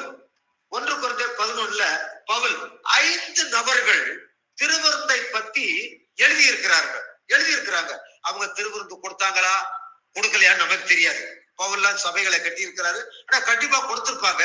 ஆனா எழுதப்படுகிற சொல்லப்படுகிற எல்லாத்தையும் எழுதினால் உலகம் கொள்ளாதுன்னு ஏசு சொல்றாரு. அப்ப இந்த 5 நபர்களும் மத்தேயு, மார்க்கு, லூக்கா, யோவான், பவுல் திருவிருந்தை பத்தி எழுதி இருக்கிறார்கள், போதித்திருக்கிறார்கள். கொடுத்தார்களா என்பது நமக்கு தெரியாது. சரிங்களா? அப்ப இப்ப நம்ம என்ன பார்க்க போறோம்? அப்போஸ்தலர் 2:46 என்ன சொல்லப்பட்டிருக்கு? வீடுகள் தோறும் அப்பம் விட்டு என்று மட்டும் இருக்கிறது. திராட்சை ரசத்தை பத்தி அங்க சொல்லல. அப்ப வீடுகள் தோறும் சீசர்கள் விசுவாசிகள் வீடுகள் தோறும் அப்பம் விட்டு ஒருமுனப்பட்டிருந்தான்னு சொல்லி அப்போஸ்தலர் 2:46 சொல்லப்பட்டிருக்கிறது. சரிங்களா? அடுத்து 2வது காரியம், திருவிருந்து என்றால் என்ன அப்படிங்கிறத விசுவாசிகள் அறிந்து கொள்ளணும். நீங்களும் நானும் சபை என்பது திருவிருந்து என்றால் என்ன, கர்த்தருடைய பந்தி என்றால் என்ன, கர்த்தருடைய பஸ்கா என்றால் என்ன, நற்கருணை என்றால் என்ன என்பதை தெரிந்து அறிந்து புரிந்து எடுக்கும் போதுதான் அங்க ஆசீர்வாதம் உண்டாகும், சுகம் உண்டாகும், விடுதலை உண்டாகும், பாவம் உண்டாகும். ஏதோ ஊழியக்காரர் கொடுக்கிறாரு கடமைக்காக எடுத்தோம்னு சொன்னா ஆசீர்வாதத்தை பார்க்க முடியும். திருவிருந்து என்றால் என்ன? ஒண்ணு, இயேசுவின் சரீரமாக இருக்கிறது. அவர் ஊழியக்காரர் பிட்டு கொடுக்கிற அப்போ இயேசுவின் சரீரத்துக்கு அடையாளமா இருக்கிறது. 2, இயேசுவின் ரத்தமா இருக்குது. இந்த கப்புல கொடுக்கிற இந்த திராட்சை ரசம் தண்ணியில தான் கலந்திருக்கிறோம். அதை ஊழியர் கொடுக்கும் போது சொல்லி கொடுக்கும் போது இதை வாங்கி புசியுங்கள், இது உங்களுக்காய் பிற்கப்பட்ட என்னுடைய சரீரமா இருக்குது இயேசு சொல்றார். ஆனா ஊழியக்காரர்கள் நாங்க கொடுக்கும்போது என்ன சொல்றாங்க? இதை வாங்கி புசியுங்கள், இது உங்களுக்காக பிற்கப்பட்ட இயேசு கிறிஸ்துவின் சரீரமா இருக்குன்னு சொல்றோம். இதை வாங்கி பானம் பண்ணுங்கள், இது உங்களுக்காக பிற்கப்பட்ட இயேசு கிறிஸ்துவின் ரத்தமா இருக்குன்னு சொல்லி கொடுக்கிறோம். அப்படி கொடுக்கும் போது அப்ப இயேசுவின் சரீரமாக இயேசுவின் ரத்தமாக இருக்கிறது. அதை வாங்கும் போதே ஒரு பயபக்தியோட வாங்கக்கூடாது. விசுவாச கிறிஸ்தவ மார்க்கம் என்பது பக்தியில கொண்டு போயிட்டான். அதான் ஏகப்பட்ட கிறிஸ்தவர்கள் கஷ்டப்படுறாங்க. விசுவாசத்தின் மார்க்கம் விசுவாசத்தோடு கூட அனுசரிக்க, பக்தி மார்க்கம் இருக்கக்கூடாது கிறிஸ்தவ வாழ்க்கையில. விசுவாசத்தின் மார்க்கம். சரிங்களா? மத்தேயு சுவிசேஷத்தில் இயேசு கொடுத்த திருவிருந்தும் இயேசு கற்பித்த திருவிருந்து போதனையும் மத்தேயு சுவிசேஷம் 26ஆம் அதிகாரத்தில் 19, 20, 26, 27, 28, 30 இந்த 6 வசனங்களிலும் இயேசு திருவிருந்தை குறித்து போதித்து திருவிருந்து கொடுப்பதை பார்க்கலாம். 6 வசனங்கள். 1 19 இயேசு சொன்னார். என்ன சொல்றார்? 19வது வசனம், இயேசு கற்பித்தபடி சீஷர்கள் போய் பஸ்காவை ஆயத்தம் பண்ணினார்கள் சொன்னாங்க. 2 20வது வசனம், சாயங்காலமான போது 12 கூட அவர் பந்தி இருந்தார் அப்படின்னு சொல்லப்பட்டிருக்கு. 26வது வசனம் 27வது வசனம், அவர்கள் போஷணம் பண்ணுகையில் இயேசு அப்பத்தை எடுத்து ஆசீர்வதித்து அதை பெற்று சீஷர்களுக்கு கொடுத்து, நீங்கள் வாங்கி புசியுங்கள், இது என்னுடைய சரீரமாக இருக்கிறது என்றார். பின்பு பாத்திரத்தையும் எடுத்து தோத்திரம் பண்ணி அவர்களுக்கு கொடுத்து, நீங்கள் எல்லாரும் இதிலே பானம் பண்ணுங்கள். 28 இது பாவ மன்னிப்பு உண்டாகும்படி அநேகருக்காக சிந்தப்படுகிற புது உடன்படிக்கைக்குரிய என்னுடைய ரத்தமா இருக்கிறதுன்னு சொன்னார். 30வது வசனம் என்ன சொல்லப்படுகிறது? அவர்கள் தோத்திர பாட்டை பாடின பின்பு ஒலிவ மலைக்கு புறப்பட்டு போனார்கள். மத்தேயு சுவிசேஷத்துல இயேசு நடத்தின திருவிருந்து பந்தி இந்த 6 வசனத்துக்குள்ள அடங்கி இருக்குது. சரிங்களா? அப்ப 6 வசனத்துக்குள்ள அடங்கி இருக்கிறது. கவனிங்க. அப்ப திருவிருந்து இயேசு கொடுத்தாரு, அப்பமும் ரசமும் கொடுத்தாரு. அவர் சரீரத்துக்கு அடையாளமாய் ரத்தத்துக்கு அடையாளமாய். அப்ப 30வது வசனத்துல சீசர்கள் ஏன் பாட்டு பாடினாங்க? சந்தோஷம், விடுதலை, மகிழ்ச்சி, ஆசீர்வாதம், அதுக்காகத்தான் பாட்டு பாடினாங்க. சரியா? பாட்டு எதற்காக பாடினாங்க? தோத்திரம் ஏன் செலுத்தினாங்க? மன்னிப்பு, மீட்பு, விடுதலை, சமாதானம், சந்தோஷம் கிடைத்தது. இயேசுவின் ரத்தத்தின் மூலம், இயேசுவின் சரீரத்தின் மூலம் கடன் இருந்து விடுதலை, பாவத்திலிருந்து விடுதலை, சாபத்திலிருந்து விடுதலை, ரோகத்திலிருந்து விடுதலை, எல்லாத்திலிருந்து விடுதலை. கரபாத்தி கத்தனம் பண்ணுவோம். ஹல்லேலூயா. அப்ப பாட்டு ஏன் பாடுறாங்க? இயேசுவை பத்தி பாட்டு பாடுறாங்க. பாட்டு எதுக்குன்னா சங்கீதம் 13:6 கர்த்தர் நன்மை செய்தபடியால் பாட்டு பாடினாங்க. கர்த்தர் எனக்கு நன்மை செய்தபடியால் அவரை பாடுகிறேன்னு சொல்லி சங்கீதம் 13:6 தாவீது சொல்றாரு. அப்ப கர்த்தர் நமக்கு நன்மை செய்திருக்கிறார். நன்மை என்ற சரீரத்தை கொடுத்திருக்கிறார், நன்மை என்ற ரத்தத்தை கொடுத்திருக்கிறார், ரத்தம். சரி, கடைசியாக மத்தேயு 26ஆம் அதிகாரம் 26, 27, 28 அந்த 3 வசனங்களை மறுபடியும் வாசிக்க போறோம். அவர்கள் போசனம் பண்ணுகையில் இயேசு அப்பத்தை எடுத்து ஆசீர்வதித்து அதை விட்டு சீஷர்களுக்கு கொடுத்து, நீங்கள் வாங்கி புசியுங்கள், இது என்னுடைய சரீரமாய் இருக்கிறது என்றார். பின்பு பாத்திரத்தையும் எடுத்து தோத்திரம் பண்ணி அவர்களுக்கு கொடுத்து, நீங்கள் எல்லாரும் இதிலே பானம் பண்ணுங்கள் என்றார். அடுத்து இந்த 28ஆவது வசனத்தை நல்லா கவனிக்கணும். இது பாவம் மன்னிப்பு உண்டாகும்படி அநேகருக்காக, சொல்லுங்க அநேகருக்காக, ஒருத்தருக்காக இல்ல, 2 பேருக்காக இல்ல, 12 பேருக்காக இல்ல, 82 பேருக்காக இல்ல, அநேகருக்காக சிந்தப்படுகிற புது உடன்படிக்கை கூடிய என்னுடைய ரத்தமா இருக்கிறது என்றார். அல்லேலூயா. இயேசு கிறிஸ்துவின் சரீரம், இயேசு கிறிஸ்து சிலுவையில் அடிக்கப்பட்டது இடது. யோவான் 1:29 இதோ உலகத்தின் பாவத்தை சுமந்து இருக்கிற தேவ ஆட்டுக்குட்டின்னு சொன்னார். 1 யோவான் 2ஆம் அதிகாரம் 2வது வசனம், அவர் நம்முடைய பாவங்களுக்காக மட்டுமல்ல சர்வலோகத்தின் பாவங்களுக்கும் சிலுவையிலே பலியானார் எழுதப்படும். கரங்களை தட்டி கர்த்தரை மகிமைப்படுத்துவோம். ஹல்லேலூயா. அப்ப இந்த வசனத்துல மத்தேயு 26, 28 அநேகருக்காக சிந்தப்பட்டுகிற ரத்தம், அநேகருக்காக சிந்தப்பட்ட சரீரம், இயேசுவின் சரீரம், அநேகருக்காக சிந்தப்பட்ட இயேசுவின் ரத்தம் என்று சொல்லப்படுது. சரி, கடைசியாக எல்லாரும் என்றால் இயேசுவை ஏற்றுக்கொண்டு ஞானஸ்நானம் பெற்றவர்கள் எல்லாரும். திருவிருந்து எடுக்கிற சபைக்கு ரட்சிக்கப்பட்டவங்க வர்றாங்க, ஞானஸ்நானம் எடுத்தவங்க வர்றாங்க, புதுசா வந்திருக்கிறாங்கடா, வந்திருக்கிற சின்ன பிள்ளைங்க வர்றாங்க. சின்ன பிள்ளைகளுக்கு கிடையாது, வாலிபர் பிள்ளைகள் புதுசா வந்து கிடையாது, எல்லாரும் அப்படின்னு சொன்னா ஆண்டவரை ஏற்றுக்கொண்டு மனம் திரும்பி ஆண்டவரை தன் சொந்த ரட்சகராய் ஏற்றுக்கொண்டு முழுகி ஞானஸ்நானம் பெற்ற எல்லாரும் இந்த திருவிருந்தை எடுக்கலாம் சொல்றார். எல்லாருக்காகவும். அதுதான் சபையினுடைய ஒழுங்கு. சரியா? அப்ப அது சபையினுடைய ஒழுங்கு. எல்லாரும் என்றால் இயேசு கிறிஸ்துவை ஏற்றுக்கொண்டு ஞானஸ்நானம் பெற்றவர்கள். அப்ப இந்த இயேசு கிறிஸ்துவை ஏற்றுக்கொண்டவர்கள் பரிசுத்தவான்களா? ஞானஸ்நானம் எடுத்தவங்களா நீதிமான்களா? இருக்கிற எல்லா ஊழியக்காரனும் பரிசுத்தவனா? கிடையவே கிடையாது. வேதம் ஒருவனும் நல்லவன் இல்லை என்று வேதம் சொல்லுகிறது. எல்லாரும் அவருடைய கிருபையில வாழ்றோம், கிருபையில நடக்கிறோம், கிருபையில பேசுறோம். விசுவாசியும் பரிசுத்தவான் கிடையாது, சபை மக்களும் பரிசுத்தவான் கிடையாது, போதிக்கிற ஊழியக்காரனும் பரிசுத்தவான் கிடையாது. இருந்திருக்காங்க அர்ப்பணிக்கப்பட்டவர்கள், பரிசுத்தவான்கள், மிஷினரிகள் இருந்தாங்க. ஆனா எல்லாரும் இல்லை. ஆனா எல்லாரும் இந்த உடன்படிக்கையில கை கொள்ள வேண்டும் என்று இயேசு விரும்புகிறார். அல்லேலூயா, அல்லேலூயா. அப்ப வருகிற ஞானஸ்நானம் எடுத்த எல்லாரும் என்ன இருக்கு? கசப்பு இருக்கு, கோபம் இருக்கு, முறுமுறுப்பு இருக்கு, பகை இருக்கு, சண்டை இருக்கு, எரிச்சல் இருக்கு, டென்ஷன் இருக்கு, வாங்கின காசை திரும்ப கொடுக்காத தன்மைகள் இருக்கு, துன்மார்க்கத்தனம் இருக்கு, பொய் இருக்கு, ஏமாத்து வேலை இருக்கு. கிறிஸ்தவன்ட்ட இருக்கா இல்லையா? கிறிஸ்தவன் நீதிமான்னு பேசக்கூடாது. கிறிஸ்தவனுக்குள்ள இருக்கு. ரட்சிக்கப்படாத ஜனங்கள் கூட பயப்படுறான், வாங்கின கடனை திரும்ப கொடுக்காட்டி தெருவுல விட்டு வைவேன்னு. ஆனா ரட்சிக்கப்பட்ட என்ன பண்ணுவான் பாப்பா, எனக்கு கர்த்தர் இருக்கிறாரு போடா அப்படின்றான். தப்பு பண்றல.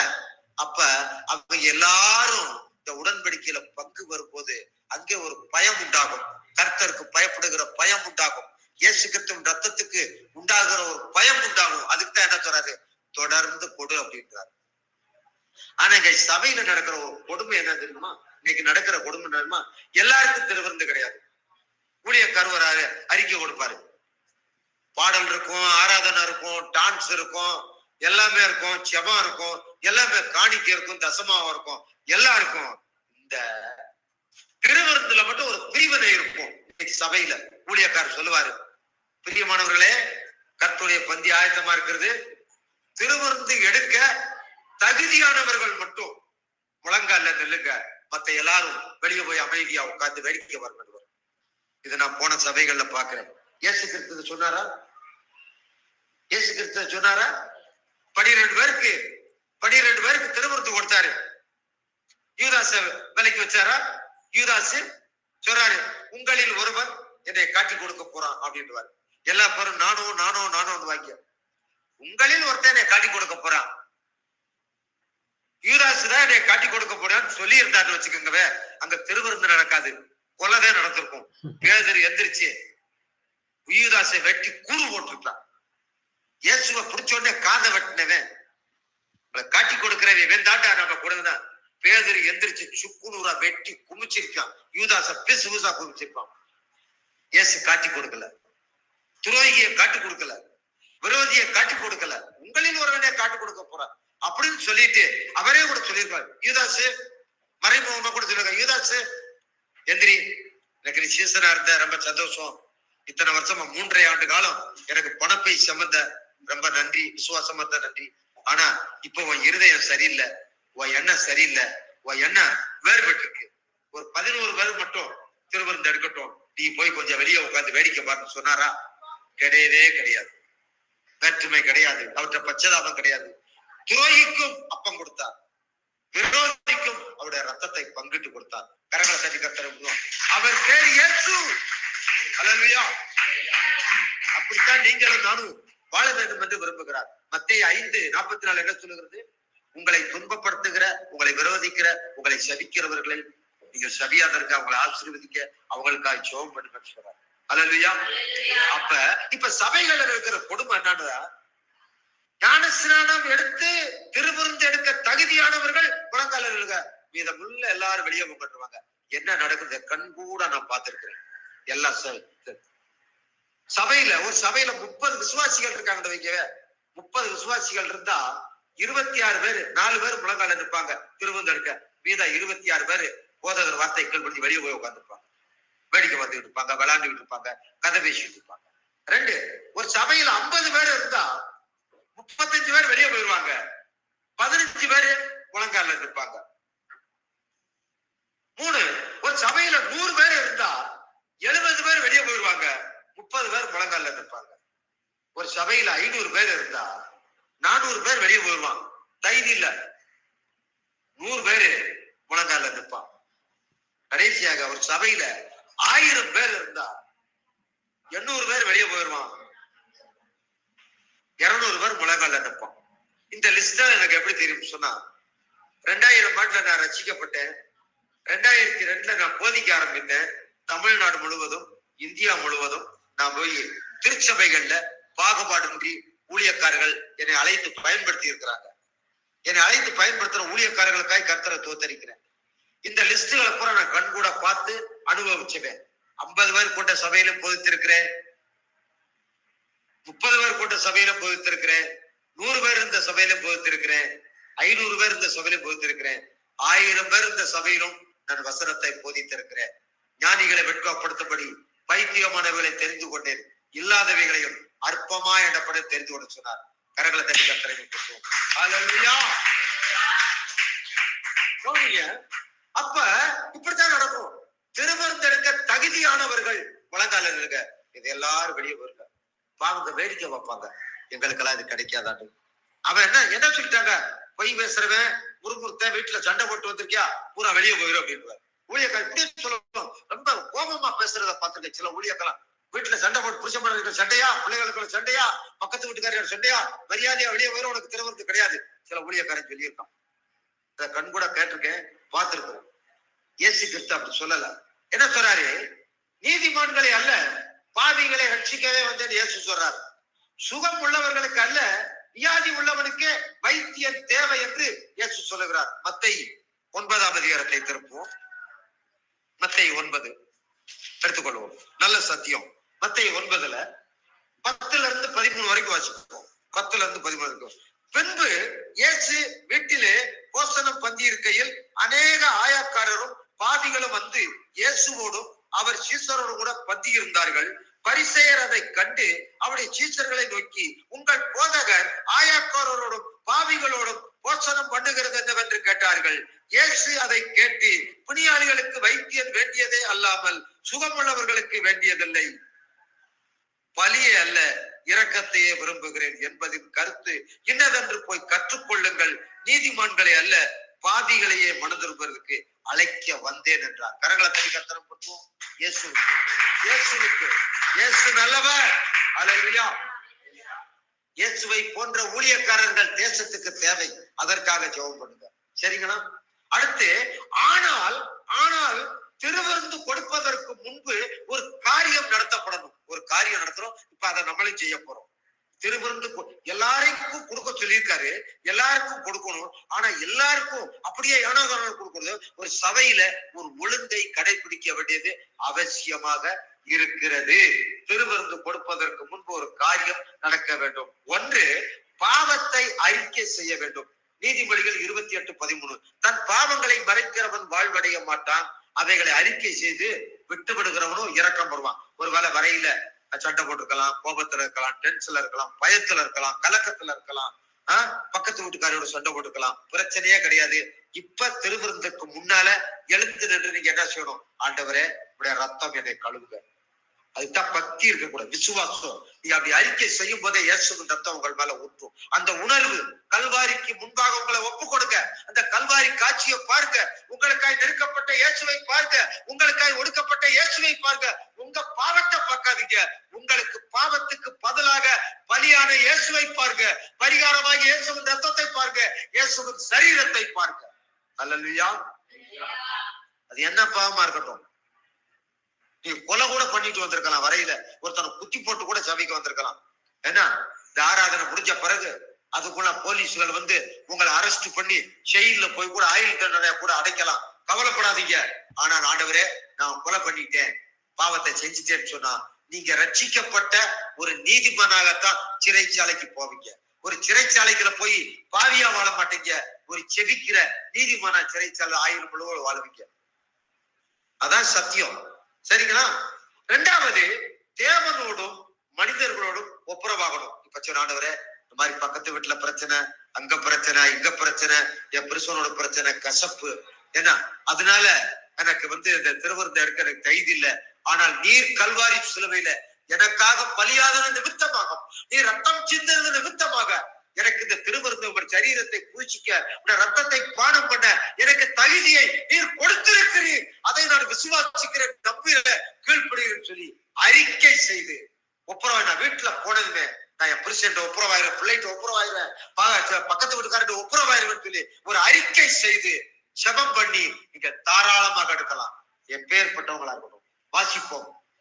அப்போஸ்தலர் எடுத்துக்கொள்வோம். அப்போஸ்தலர் 24, அப்போஸ்தலர் 24ஆம் அதிகாரத்தை எடுத்துக்கொள்வோம். வசனம் 16.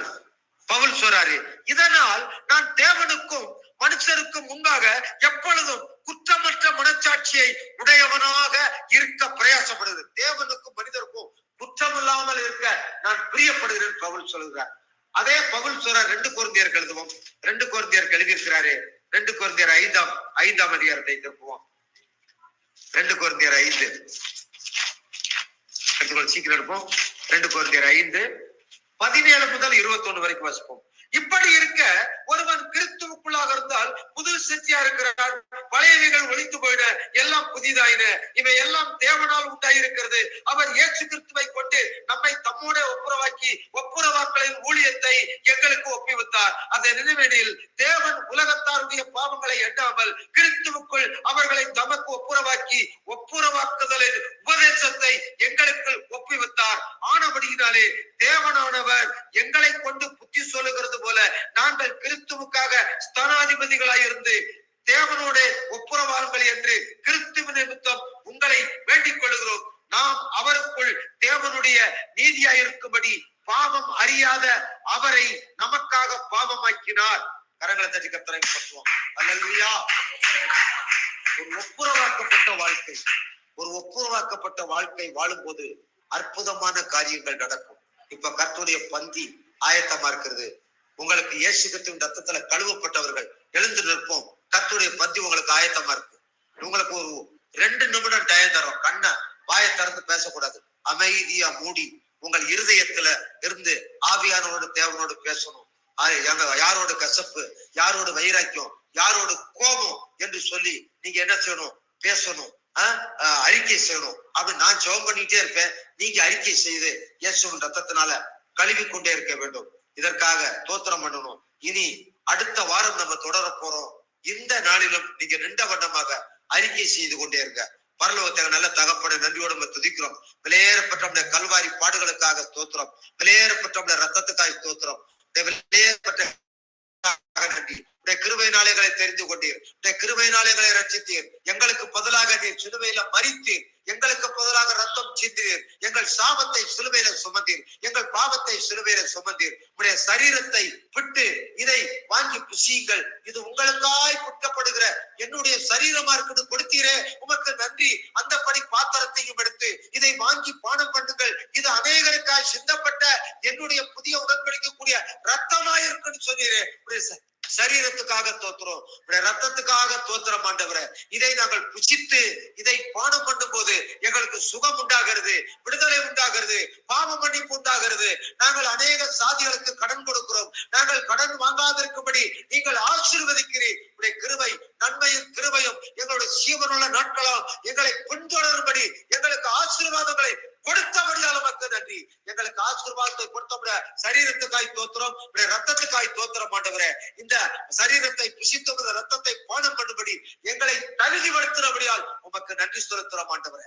எங்கள் கண்ணீரை துடைத்தபடியால் உமக்கு தோத்திரம். எங்கள் வேதனைகளை போக்குவதற்காய் தோத்திரம். தெய்வீக சுகத்தை கொடுத்ததற்காய் நன்றி. தெய்வீக விடுதலையை கொடுத்ததற்காய் நன்றி செலுத்துறோம் ஆண்டவரே. எங்களை தரை மட்டும் தாழ்த்துகிறோம்.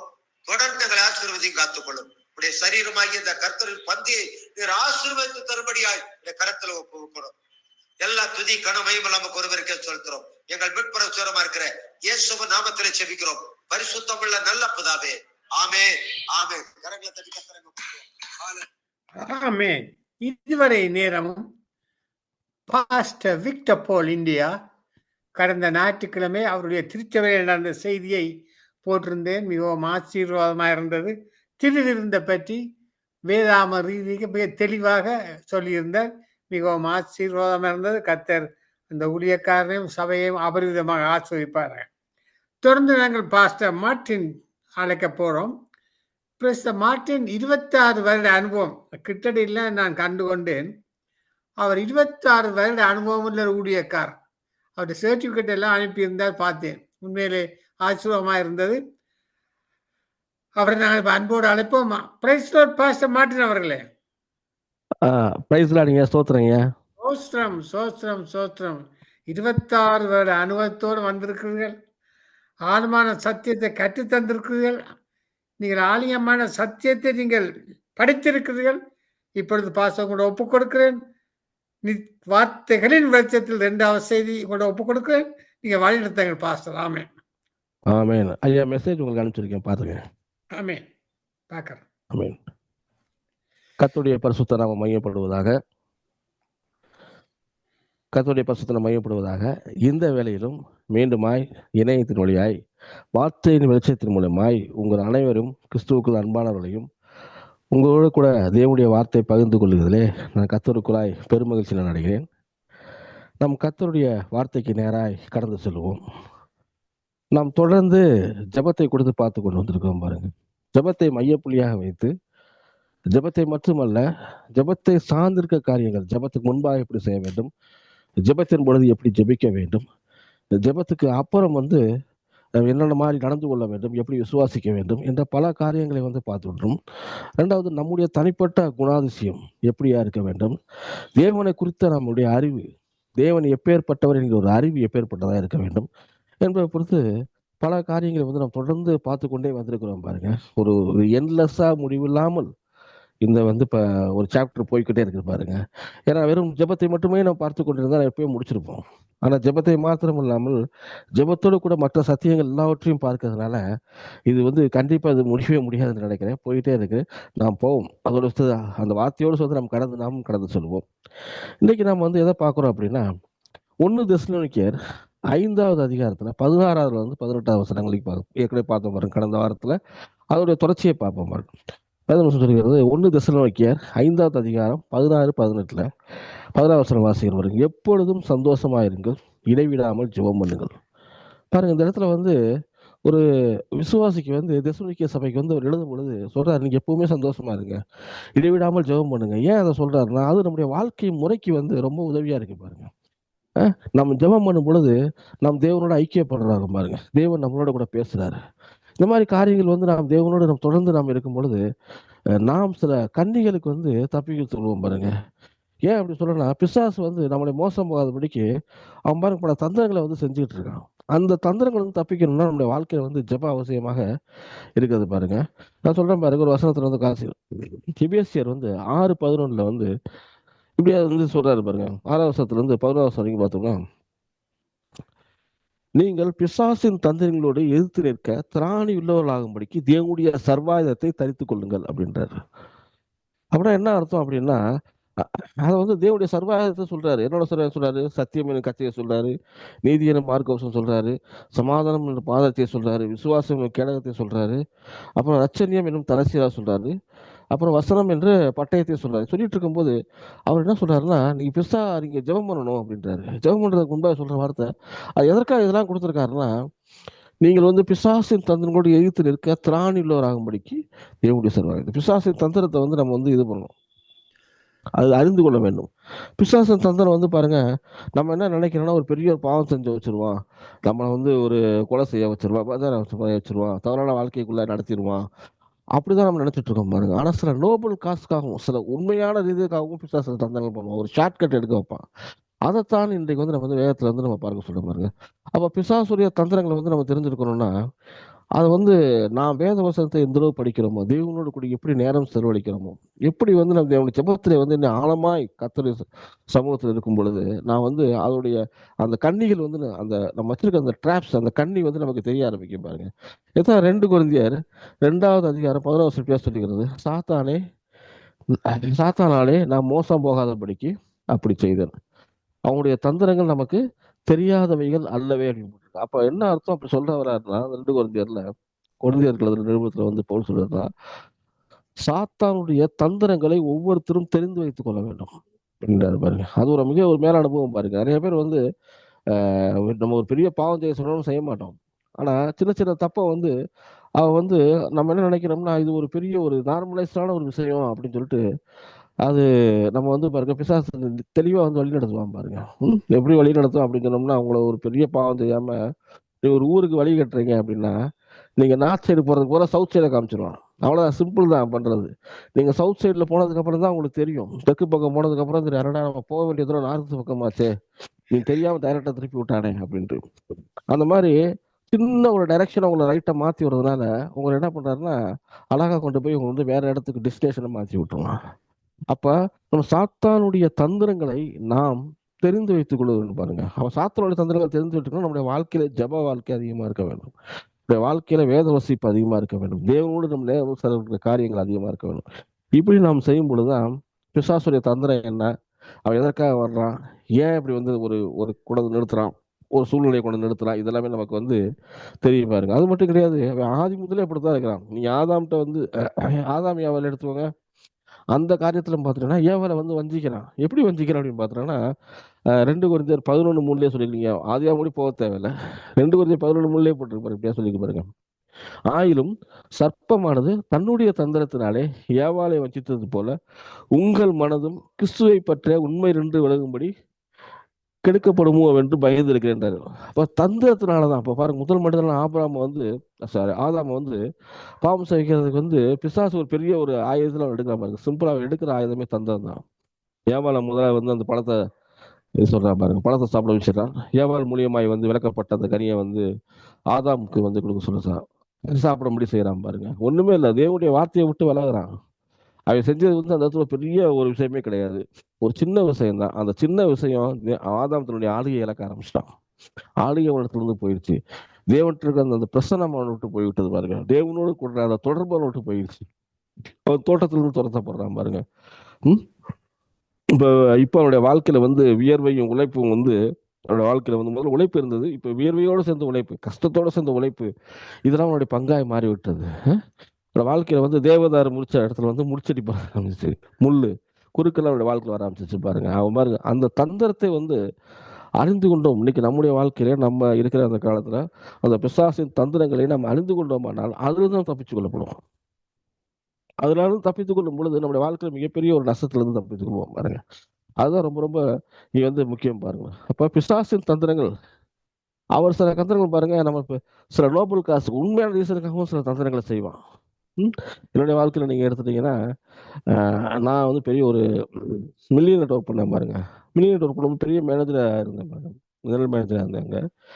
அவர் பாருங்க பாதி நாள் தான் இங்கே இந்தியாவில் இருப்பார், பாதி நாள் வந்து அவர் அவருடைய பிள்ளை எல்லாமே யூஎஸ்ல செட்டில் எல்லாம் அங்கே போயிடுவார். ஒரு 6 மாதங்கள் யூஎஸ்ல இருப்பார். அப்படியே இங்கே 6 மாதம் இங்கே வந்தாலும் இங்கே வந்து ஒரு வேர்ல்டு டூர் அதிகமாக போவார் பாருங்க. அப்போ ஃபுல் அண்ட் ஃபுல்லு நான் தான் எல்லாத்தையும் பார்த்துக்கணும். அப்போ அவருடைய கையெழுத்து போட்ட எல்லா பிளாங்க் செக்கே என்கிட்ட தான் இருக்கும். ஒவ்வொரு நாளும் வந்து அவர் ஃபினான்ஸ் கம்பெனினால பணம் வந்து குமியும் பாருங்க, எல்லாமே நான் தான் டீல் பண்ணணும். எங்கேயில கார் கொடுத்துருவாங்க, அந்த கார்லேயே தான் எல்லாமே வச்சிருப்பேன் பார்த்துக்கோங்க. அதில் பார்த்துட்டீங்கன்னா பெரிய பெரிய கான்ட்ராக்டில் நான் தான் சைன் பண்ணணும் பண்ணும் பொழுது நீங்கள் ப்ரெஷர் கொடுப்பாங்க கீழே இருந்து. நம்மகிட்ட வேலை செய்கிற ஆட்கள், நம்முடைய சப்பார்டினேட்ஸ் எல்லாருமே வந்து சார் கொட்டேஷன் வந்து ஜாஸ்தியாக வாங்க, ஒரு கமிஷன் வைங்க அப்படின்வாங்க. அந்த பக்கம் அவங்களும் வந்து என்ன சொல்லுவாங்கன்னா நான் உங்களுக்கு கமிஷன் தர்றோம் அந்த மாதிரி சொல்லுவாங்க பார்த்துக்கோங்க. நம்ம என்ன நினைக்கிறோம் அப்படின்னா இது வந்து இதெல்லாம் வாங்கிட்டு இதெல்லாம் தேவனுடைய ஆசீர்வாதம் சொல்லிடக்கூடாது. அந்த ப்ரெஷரை வந்து நம்ம வந்து கொஞ்சம் இது பண்ணணும் பாருங்க. நான் கண்டிப்பாக வந்து சொல்றேன், கமிஷன் கொடுத்தா அப்படி குறைச்சி கொடுங்கன்னு தான் சொல்லுவேன். நான் கொட்டேஷனில் குறைச்சி கொடுத்துட்டு எனக்கு எவ்வளோ கமிஷன் கொடுக்குறேன்னு ஆசைப்படுறேன், அதை கொட்டேஷனில் குறைச்சி கொடுத்துட்டு அடுத்த தாடுற உங்களுக்கே வரும் அப்படின்ற மாதிரி இருக்கும். அந்த பண விஷயத்தில் அவ்வளோ உண்மையாக இருக்குன்னு சொல்லியாச்சு. இதனால கீழே இருக்கிறவங்களே திட்டுவாங்க, சார் நீங்களும் வாங்க மாட்டேன்றீங்க, எங்களையும் வந்து வாங்க விட மாட்டேன்றீங்க, எங்களுக்கும் கொடுக்க மாட்டேன்றீங்கன்னு சொல்லி இதுக்கு முன்னாடி இருந்தவங்களாம் எவ்வளோ சம்பாரிச்சாங்க தெரியுமா அப்படின்னு சொல்லி அவங்க ரொம்ப வந்து இது பண்ணுவாங்க பாருங்க. நாம் வந்து இந்த இடத்துல வந்து ஒரு ஒரு ஓனர் தான் ஊர்ல இல்லையாச்சே, ஒரு சைன் போட்டு என்ன போகுது, நம்ம சொல்ற வார்த்தையெல்லாம் அவர் நம்புறாராச்சே அப்படின்னு சொல்ல. நான் பொதுவாக ஆடிட்டர் வேறு பாருங்க, ஆடிட்டிங் நல்லா பார்ப்பேன் பாருங்க. அதனால ஈஸியாக வந்து நான் செய்கிற தப்பை என்னால் எவ்வளவோ மறைக்க முடியும், உங்களால் கண்டுபிடிக்கவே முடியாது, அந்த அளவுக்கு இதை பண்ண முடியும். ஆனால் வேகத்தில் வந்து பாருங்க எதை சொல்றது, கொஞ்சத்திலே உண்மையில் பாருங்க. நாம் தேவனுக்கு காண்பிக்கிற உண்மை அந்த தந்திரத்தை வந்து இது பண்ணணும் பாருங்க. நம்ம இங்கே சில விஷயங்கள்ல வந்து பார்த்துட்டீங்கன்னா அந்த பணம் வந்து கரெக்டாக வந்து சேரும், நமக்குன்னே வரும். அது கரெக்டாக என்னுடைய பணம் இல்லை, அது என்னுடைய மெட்டீரியல். அது வந்து எங்கே சேர்க்கணும் அங்கே போய் சேர்க்கணும். நான் வந்து அதை எடுத்துக்கிட்டு ஆசீர்வாதம் தானே அப்படின்னு நினைச்சோம் அப்படின்னா அது ஒரு தந்திரத்தில் மாட்டிக்கிறோம் பாருங்க. அப்போ என்னுடைய ஆசீர்வாதம் அந்த இடத்துலயே முடிந்து போய்விடுங்க. அதற்கு மேலே அடுத்த ஸ்டெப்புக்கு வந்து நம்ம போகவே முடியாது பாருங்க. எனக்கு வந்து நித்திய வரைக்கும் ஒரு தரிசனம் உள்ளதுனால நான் கண்டிப்பாக அதெல்லாம் அக்செப்ட் பண்ணவே மாட்டேன் பாருங்க.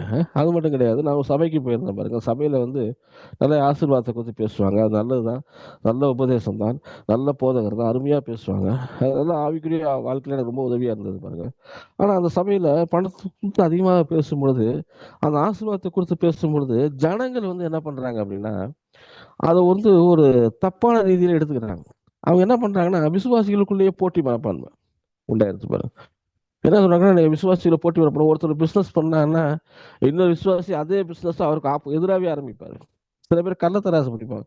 அவங்க என்ன சொல்றாங்கன்னா பணம் நமக்கு நிறைய வருது பிரதர், நம்ம ஊழியத்துக்கு நிறைய கொடுக்கலாம், நம்ம இது பண்ணுவாங்கன்னா எந்த வகையில வருது அது ரொம்ப முக்கியம் இல்லை. இன்னொரு விசுவாசியை கண்ணீர் வடிக்க விட்டு நீங்க ஆரம்பிச்சீங்க என்ன அர்த்தம், அவருக்கு தொந்தரவு பண்ணி நீங்க இது பண்ணீங்கன்னா என்ன அர்த்தம் அது? உங்களுக்கு தேவனிடத்துல கேளுங்க, கர்த்தர் உங்களை என்ன பிசினஸ் ஆரம்பிக்க சொன்னாலும் சொல்லுங்க. ஒருவேளை ஒரே பிசினஸ் இருந்தாலும் உங்களை வேற ட்ரெண்ட்ல கர்த்தர் வந்து வழி நடத்துவாரு. அதே இதை ஆரம்பிச்சு அப்புறம் வந்து பார்த்துட்டு சபையில் ஒரு போட்டி பண்ண பண்ணுவீங்க, யார் பெரிய காரில் வர்றா, யார் பெரிய ஆளு அப்படிங்கிற இந்த மாதிரி ஒரு சூழ்நிலைகளுக்கு மத்தியில் நான் கடந்து வந்தேன் பாருங்க. இதெல்லாம் பார்க்கும் பொழுதுதான் அது நம்முடைய அந்த தண்ணியை வந்து அறிஞ்சுக்கலாம்.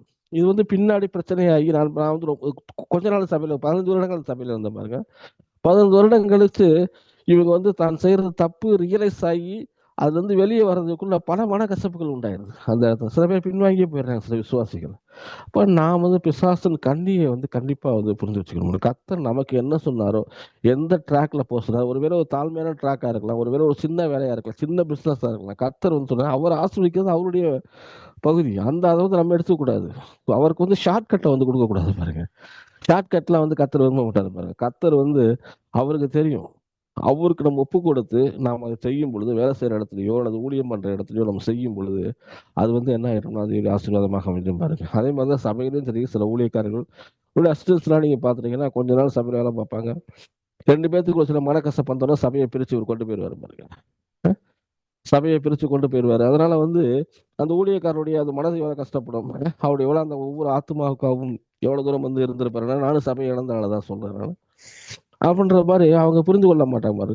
அதை கொண்டு போய் இவங்க வச்சுட்டு இவங்க நடத்துனாங்கன்னா அது பெரிய அது ஒரு ஆசீர்வாதம்னு சொல்லி எப்படி சொல்றாங்க எனக்கு ஒன்றும் புரியல. இப்போ அது வந்து ஆசீர்வாதத்தை கொண்டு வராத பாருங்க. அது வந்து நீங்க வந்து தேவனை லிமிட் செய்றீர்கள், தேவனை வந்து மட்டுப்படுத்துறீர்கள். தேவனை வந்து ஒரு ஒரு ஒரு இது போதும் ஆண்டவரே அப்படின்ற மாதிரி உங்களுக்கு பெரிய லெவலில் ஆசீர்வதிக்க நினைச்சா கூட எனக்கு இது போதும் ஆண்டவரே, எனக்கு இந்த லிமிட் போதும், எனக்கு இந்த கமிஷன் போதும், எனக்கு இந்த சபையில் இந்த அளவுல ஆத்மா போதும், எனக்கு வந்து இந்த சின்ன பிசினஸ் போதும், நான் இவரோட போட்டி போட்டு இருந்தா போதும். உங்களுடைய தேவனை வந்து நீங்க என்ன பண்றீங்கன்னா உங்களை ஆசீர்வதிக்கிற தேவனை வந்து லிமிட் பண்ணிடுறீங்க. உங்க ஆசீர்வாதம் அதோடு நின்று போய்விடும். இன்னும் இன்னும் குறைபட தொடங்கி இருப்பாருங்க. அப்ப பிசாசின் தந்திரங்களுக்கு நம்ம இடம் கொடுக்கக்கூடாது. ஒரு விசுவாசி வந்து சகலத்தையும் நீதிமன்றம் பண்ண நிதானித்து அறிக்கணுமா இருக்கணும். நிதானித்து ஆராய்ஞ்சு அறிஞ்சு இது தேவ சுத்தமா, இது பிசாசு கொண்டு தந்திரமா சொல்லி பார்க்கணும். நம்ம வந்து இதை வந்து அழகா வந்து தாவீதுடைய வாழ்க்கையில் வந்து அருமையாக வந்து பார்க்கலாம். ஏன் ஆபிரகாம் கூட எடுத்துக்கலாம் பாருங்க. ஆபிரகாம் வந்து தேவன் வந்து ஆசீர்வதிச்சு உனக்கு பிள்ளையை தருவேன்ற போது அந்த ஆசீர்வாதம் வாக்குத்தத்தமுள்ள பிள்ளை வந்து இதுதான், ஈசாக்கு தான். ஆனா சில நேரம் பாருங்க அவருடைய சாராயோட பேச்சை கேட்டு அவன் வந்து ஆகார திருமணம் செய்யலாம் பாருங்க. அது நிமித்தம் என்ன ஆகுது பாருங்க, இஸ்மேல் வர்றான். இஸ்மேல் சந்ததி கடைசி வரைக்கும் இது இஸ்ரவேல் ஜனங்களுக்கு வந்து அவங்க வந்து என்ன பண்றாங்கன்னா பிரச்சனையா தான் இருப்பாங்க. ஏன் இவர் எடுத்த வந்து ஒரு ஷார்ட் கட் தான் அந்த இடத்துல என்ன ஆயிப்போச்சுன்னா மிகப்பெரிய ஒரு தவறை உண்டு பண்ணிடுறது பாருங்க. இப்போ நம்முடைய வாழ்க்கையில வந்து சில நோபல் ரீசிங்காக வந்து சில சரியான காரணத்துக்காக வந்து நம்ம இதாக செய்ய போறோம், ஆண்டருக்கு உதவி செய்ய போறோம்னு நினைப்போம். ஆனா அது வந்து தேவனுடைய பார்வை ரொம்ப தப்பு அப்படிங்கிறத பார்க்கும். அது எப்படி நம்ம பார்க்கணும்னா அந்த சவுலுக்கும் தாவீதுக்கும் இடையில இடப்படுகிற அந்த வார், அது ஒரு கோல்டு வார். தாவீதை எப்படியாவது அழிக்கப்படணும். ஏன்னா சவுல் வந்து தேவனா தெரிந்து கொள்ளப்பட்ட முதல் அரசனா இருக்கிறான். ஆனா அவன் தேவனுக்கு உண்மையா இருந்தானா இல்லை. தன்னுடைய படைகளை என்னதான் தேவனுடைய வார்த்தைக்கு கீழ்ப்படியல, கர்த்தர் ஏதோ செய்யணும்னு சொன்னாரோ செய்யல, சாமியனுடைய வார்த்தைக்கு கீழ்ப்படியல, சாமியல் வர்றதுக்கு முன்னாடியே வந்து பலி செலுத்த ஆரம்பிக்கிறான். ஏன்னா வந்து தேவனுடைய பலத்தை பறக்கல பண்ணுங்க, தன்னுடைய பலத்தை, தன்னுடைய ஜனங்களுடைய தன்னுடைய படைபலத்தை, இதைத்தான் வந்து அவன் பெரிதாக பார்த்து கொண்டு வந்தான் பாருங்க. அதனால கர்த்தர் வந்து சவுலை வந்து ராஜா ஏற்படுத்துறது மனது கஷ்டமா இருந்ததுனால சவுலுக்கு அப்புறம் ஒரு ராஜாவை ஏற்படுத்தணும், தனக்கு பிரியமான ராஜா ஏற்படுத்தணும்னு சொல்லிட்டு தாவீதை தெரிந்து கொள்கிறார். இந்த தாவீது வந்து பாருங்க கோலியாத்தை கொன்றது மூலம் சவுலுடைய அரண்மனையில வந்து வேலை பார்க்கிறான் பாருங்க. அவனுடைய படைத்தலைவர் பிரதானமான ஆளா இருக்கிறான் பாருங்க. அந்த சமயத்துல என்ன ஆகுது அப்படின்னா அவனுக்கு வந்து சவுலுக்கு வந்து நன்றாக தெரிகிறது இவன் வந்து ராஜாவாக தெரிந்து கொள்ளப்பட்டவன் அப்படி நல்லா தெரியுது. அவன் கையில ஒரு ஈட்டி இருந்தது பாருங்க. தாவீது அவனுக்குள்ள ஒரு பெரிய பிசாசு இருந்து அவன் வந்து அதனை ஆட்டி பிடிக்கும். அவன் வந்து அந்த பிசாசு வந்து அவனோட சவுலை ஆட்கொள்ளும் பொழுது இவன் வந்து சுரமண்டலத்தில் எடுத்து வாசிக்கிறான் பாருங்க. வாசிக்கும் பொழுது நீங்க பாத்துட்டீங்கன்னா அவன் வந்து 1 சாமுவேல் 19:9-10 பார்த்தீங்கன்னா அப்படியா சொல்லுகிறது. 1 சாமுவேல் 19 அதிகாரம் 9வது வசனம் 10வது வசனம் பாருங்க. கர்த்தரால் விரட்டப்பட்ட பொல்லாத ஆவி சவுல் மேல் இருந்தது. அவன் தன் வீட்டில் உட்கார்ந்து தன் ஈட்டியை கையில் பிடித்துக் கொண்டிருந்தான். தாவீதும் தன் கையிலே சுரமண்டலத்தை வாசித்தான். அப்பொழுது சவுல் தாவீதை ஈட்டினால் சூரோட சேர்த்து உருவ கொத்தி போட பார்த்தான். ஆனாலும் இவன் சவுலுக்கு விலகினாலே அவன் எரிந்த ஈட்டி சோரில் பட்டது. தாவீதோ அன்று ராத்திரியிலே ஓடி போய் தன்னை தப்பித்துக் கொண்டான். இடத்துல பாருங்க சவுல் கையில ஒரு ஈட்டி இருக்கு. அந்த ஈட்டியோட இது என்ன ஆயிப்போச்சு, அவனை பாருங்க தேவ சித்தத்துக்கு எதிர்த்து நிற்கிறான், கடவுளுக்கே எதிர்த்து நிற்கிறான். அடுத்து வந்து தன்னுடைய மகனுக்கு பதிலாக யார் யோனத்தானுக்கு பதிலாக தாவீது தான் ராஜா வரப்போறா தெரிஞ்சவன் தாவீது மேல காய்மகமா பைக்கிறான். கர்த்தர் தன்னை புறக்கணித்து விட்டது வந்து வேதனை பண்ற பாருங்க. அதனால ஒரு பொல்லாத ஆவி வந்து தேவன் அனுப்பப்பட்ட ஒரு அனுமதிக்கப்பட்ட ஒரு பொல்லாத ஆவி வந்து அவனை வந்து ஆட்கொள்ளுது பாருங்க. கையில ஈட்டி இருக்கு, எதிர்த்தாப்புல தாவீது உட்காந்துல ஈஸியா அவனை குத்தி போடலான்னு நினைச்சான். அந்த தாவீது நல்ல ஒரு யுத்த வீரன் பாருங்க. அவன் பார்த்த உடனே என்ன பண்றான், அவனுக்கு அந்த ஈட்டிக்கு விலைக்கு தப்பித்துக் கொள்கிறான் பாருங்க. ஆனா இதே சூழ்நிலை வந்து தாவீதுக்கும் வருகிறது. தாவீதுக்கு நன்றாக தெரியும் தான் அபிஷேகம் பண்ணப்பட்டவன், தான் ராஜாவை அபிஷேகம் பண்ணப்பட்டிருக்கேன், எல்லாமே தெரியும் பாருங்க. ஆனா அவன் வந்து அவசரப்பட்டு அந்த முடிவை எடுக்கல பாருங்க. இப்ப இவனுக்கு கிடைச்ச சான்ஸ் அதே சான்ஸ் அவருக்கு கிடைக்குது, தாவீதுக்கும் கிடைக்குது. ஆனா அந்த தாவீது வந்து அந்த சான்ஸை வந்து எடுக்க யோசிக்கிறாரு பாருங்க. ஏன் யோசிக்கிறார் அப்படின்னு நீங்க பாத்துட்டீங்கன்னா 1 சாமுவேல் வந்து 24வது அதிகாரத்துல இப்படியா சொல்லப்பட்டிருக்கு பாருங்க. 24வது அதிகாரத்துல 2 தடவை வந்து சவுல் வந்து இருக்காரு மாற்றுகிறது, தாவீதுட்ட மாற்றாரு. ஏற்கனவே வந்து தாவீதுக்கு நன்றாக தெரியும் இவர் தான் ராஜான்னு தெரியும். இவர் நினைச்சிருந்தாருன்னா அப்ப என்ன அர்த்தம், ஒரு ராஜா உருவாக்கிட்டாருன்னு ஒரு ராஜா வந்து ஈஸியா வந்து ஜெயிச்சிடலாம் பார்த்துக்கோங்க. ஒண்ணு பிடிச்சி சிறை வச்சிருவாங்க, இல்லாட்டி அவரை பிடிச்சி கொண்டுருவாங்க. ஆனா இவர் அவர்கிட்ட வேலை பார்க்குற ஒரு அனுபவம் கிடைக்கிறது. அங்கேயே இருக்கிறாரு, கர்த்தரால் அபிஷேகம் பண்ணப்பட்டவர் என்று அறிந்து கொள்கிறாரு, முதல் ராஜா என்று தெரிந்து கொள்கிறாரு. இவர் வந்து அந்த ஷார்ட் கட்டை வந்து எடுக்கல பாருங்க. 1 சாமுவேல் 24ல 1வது இடத்துல இருந்து 1வது வருஷத்து 7வது வருஷத்து படிச்சு பார்த்தீங்கன்னா சவுல் வந்து நீங்க படிக்கிற பாருங்க. சவுல் பெலிஸ்தரை பின்தொடர்ந்து திரும்பி வந்த போது இதோ தாவீது என்கே எதிரே வனாந்தரத்தில் இருக்கிறான் என்று அவனுக்கப்பட்டது. அப்பொழுது சவுல் இஸ்ரவேல் இடத்திலும் தெரிந்து கொள்ளப்பட்ட 3000 பேரை கூட்டிக் கொண்டு தாவீதையும் அவன் மனுஷரையும் விளையாடுகள் உள்ள கண்மணி மேல் தேட போனான். வழியோரத்தில் இருக்க ஆட்டு தொழில் எடுத்து அவன் வந்தபோது ஒரு கெபி இருந்தது. அதில் சவுல் மனஜராதிக்கு போனான். தாவீதும் அவன் மனுஷனும் அந்த கெபியின் பக்கங்களில் உட்கார்ந்திருந்தார்கள். பாருங்க, ஒரு கெபி வருது, 3000 பேரோட வந்து சவுலை எப்படியாவது தாவீதை பிடிச்சிட்டு வரணும், அதை கொண்டுன்னு சொல்லிட்டு வர்றான். சவுலு ஒரு கெபியில வந்து ஒரு மலஜலாதி ஒரு பாவத்தில் ரெஸ்ட் ரூம் போறான் பாருங்க. அந்த சமயத்துல என்ன இருக்குது பாருங்க. அப்பொழுது தாவீது மனுஷன் ஐடியா கொடுக்குறாங்க. அவனை பார்த்து தாவீதை பார்த்து சொல்றாங்க, இதோ நான் உன் சத்துருவை உன் கையில் ஒப்பு கொடுப்பேன், உன் பார்வைக்கு நலனுக்கு செய்வாய் என்று கர்த்தர் உன்னோடு சொன்ன நாள் இதுதானே அப்படின்னாரு. கர்த்தர் உனக்கு ஒரு வார்த்தை சொல்லி கொடுத்துருக்காரு. உன் சத்துருவை உன் கையில் ஒப்பு கொடுப்பேன், உன் பார்வைக்கு நலனபடி அவனுக்கு செய்வாக என்று கர்த்தர் உனக்கு சொன்னாரே. அதனால வந்துருச்சு, அந்த டைமிங் வந்துருச்சு, நல்லா பாருங்க, அது இதுதான். அதனால நீ போய் சவுலின் தாங்களே என்றார்கள். தாவீது எழுந்து போய், அதனால அவனை கொல்லுன்றான். கூட இருக்கிற ஆள் வந்து ஒரு ஐடியா கொடுக்குறான் பாருங்க, ஒரு தந்திரமா சொல்றான் பாருங்க. தாவீது எழுந்து போய் சவுலின் அந்த சால்வையின் தொங்கலை அறுத்து கொண்டான். தாவீது சவுலின் சால்வை தொங்கலை அறுத்து கொண்ட நிமித்தம் அவன் மனது அடித்துக் கொண்டிருந்தது. அவன் தன் மனுஷனை பார்த்து ரிப்ளை பண்றான் பாருங்க, கர்த்தர் அபிஷேகம் பண்ண என் ஆண்டவன் மேல் என் கையை போடும்படியான இப்பேற்பட்ட காரியத்தை நான் செய்யாதபடிக்கு கர்த்தர் என்னை காப்பாராக. அவர் கர்த்தரால் அபிஷேகம் பண்ணப்பட்டவர் என்று சொல்லி தன் மனுஷரையும் சவுலின் மேல் எலும்ப விட்டாமல் இவ்வார்த்தையினாலே அவரை தடை பண்ணினான். சவுல் எழுந்திருந்து கெபியை விட்டு நடந்து போனான். பாருங்க, எவ்வளவு ஒரு அருமையான ஒரு காரியம் இருக்கு. பிசாசு வந்து ஏற்கனவே வந்து சவுலுக்கு அப்புறம் வந்து தாவீது தான் அப்படின்னு வந்துருச்சு.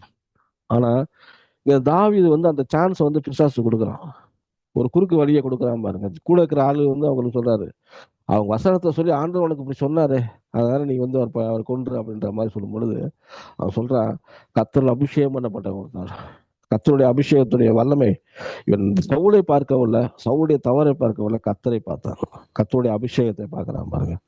அப்பேற்பட்ட மனுஷனுக்கு நேரம் நான் போடுறேன், எனக்கு ஷார்ட் கட் விரும்பவும் இல்லை. இப்பயே இவனை கொண்டுட்டு இப்பயே ராஜாவாக முடியும் அவனால. ஆனா அந்த இது அவனுக்கு தேவையில்லை. இது ஒரு பிசாசுடைய தந்திரம்னு தெரியும். ஒருவேளை வந்து அந்த நேரத்துல வந்து தாவீது வந்து சவுலை கொண்டு இருந்தான் அப்படின்னா அது மிகப்பெரிய ஒரு பாவத்துல போய் முடிஞ்சிருக்கும் பாருங்க. அதை வந்து கர்த்தர் வந்து வெறுக்கிறார். அவருடைய இருதயத்தை வந்து நன்றாக வந்து தெரிஞ்சு வச்சுக்க பாருங்க. 2வது தடவை மாட்டார். அதே 1 சாமுவேல் 26வது அதிகாரத்துல 7-11 வாசிக்கிற பாருங்க. இப்ப இன்னொருத்தர் போறாரு, தாவீதோட படைத்தளபதி கூட இருக்கிறார். தாவீதும் அபிஷாயும் ராத்திரியிலே அந்த இடங்களுக்கு வந்தார்கள். 1 சாமுவேல் 26 ஜனங்களுக்குள்ளே வந்தார்கள். இதோ சவுல் ரதங்களில் இருக்கிற இடத்திலே படுத்து நித்திரை பண்ணினான். அவன் தலைமாட்டில் அவனுடைய ஈட்டின் இடத்தில் குத்தியிருந்தது. அவனை சுற்றிலும் அப்னேரும் ஜனங்களும் படுத்துக் கொண்டிருந்தார்கள். அப்பொழுது அபிஷாய் தாவீதை பார்த்து, இந்து தேவன் உன் சத்துருவை உங்களுடைய கையில் ஒப்புக் கொடுத்தார், இப்பொழுதும் நான் அவனை ஈட்டினால் 2 குத்தாக குத்தாமல் ஒரே குத்தாக நிலத்தில் உருவ குத்தட்டுமா என்றான். தாவீது அபிஷேகை பார்த்து, அவரை கொல்லாதே, கர்த்தர் அபிஷேகம் பண்ணித்தர் மேல் தன் கையை போட்டு குற்றம் இல்லாமல் போகிறான் என்று சொன்னான். பின்னும் தாவீது கர்த்தரை அவர் அடித்து அவருடைய காலம் வந்து அவர் மதித்து அல்லது அவர் யுத்தத்துக்கு மாண்டாவளிய நான் என் கையை கர்த்தர் அபிஷேகம் பண்ணத்துடன் போடாதபடி கர்த்தர் என்னை காக்க கடவர் என்று கர்த்தருடைய ஜீவனை கொண்டு சொல்றேன். இப்பொழுது அவர் தலைமாற்று ஈட்டையும் தண்ணீர் சமயம் எடுத்துக்கொண்டு போகின்றான். 2வது ஒரு சான்ஸ் சவுல் கையில ஈட்டி இருந்துச்சு, அந்த சான்ஸ் அவன் பயன்படுத்துறான் பாருங்க. தாவீதை நோக்கி அந்த ஈட்டி எறிகிறான். இப்ப சவுளுடைய ஈட்டி தாவீது கையில இருக்கு. சவுல் தூங்கிட்டு தான் இருக்கிறான். கர்த்தர் ஏற்கனவே தாவீது நீதான் ராஜனை அபிஷேகம் பண்ணிட்டாரு, அவனுக்கு ஒரு வாய்ப்பு கொடுத்துட்டாரு, அவனை தேர்ந்தெடுத்துக்கிட்டாரு, ஜனங்கள் மேல் இஸ்ரவேல் ராஜா அபிஷேகம் பண்ணாரு. ஏன் அபிஷேகம் பண்ணாருன்னா தாவீதுடைய இருதயம் எப்படி தேவனுடைய இருதயத்துக்கு க்ளோஸா இருக்குன்னு பாருங்க. இந்த இடத்துல கர்த்தர் மேல வச்சுக்க ஒரு மரியாதை பாருங்க. அதனால வந்து அவன் சவுலுக்கு இறக்கம் பண்றான் பாருங்க. அவன் நினைச்சிருந்தா 2வது முறையும் கொண்டிருக்க முடியும். அதே ஈட்டி தான், அங்க உள்ள ஈட்டி இப்ப இவர் கையில வந்துருச்சு. ஆனா வந்து கொரோனா பாருங்க சொல்றாரு, அவருடைய நாள் வரட்டும், அவருடைய காலம் வந்து அவர் மறித்து அவர் யுத்தத்துக்கு போய் மாறட்டும், அது வரைக்கும் நான் ராஜாவா இல்லாட்டையும் பரவாயில்ல, எனக்குள்ள வந்து ஆண்டவர் ராஜாவா இருக்கிறாரு. நான் வந்து ஒருவேளை காடுகளையா மணலையோ ஓடினாலும் பரவாயில்ல, நான் இந்த சான்ஸ் எடுத்துக்க மாட்டேன். எப்பேற்பட்ட இருதயம் பாருங்க. இதான் பிசாசு பாருங்க, அழகா தந்திரம் பண்ணுவான்.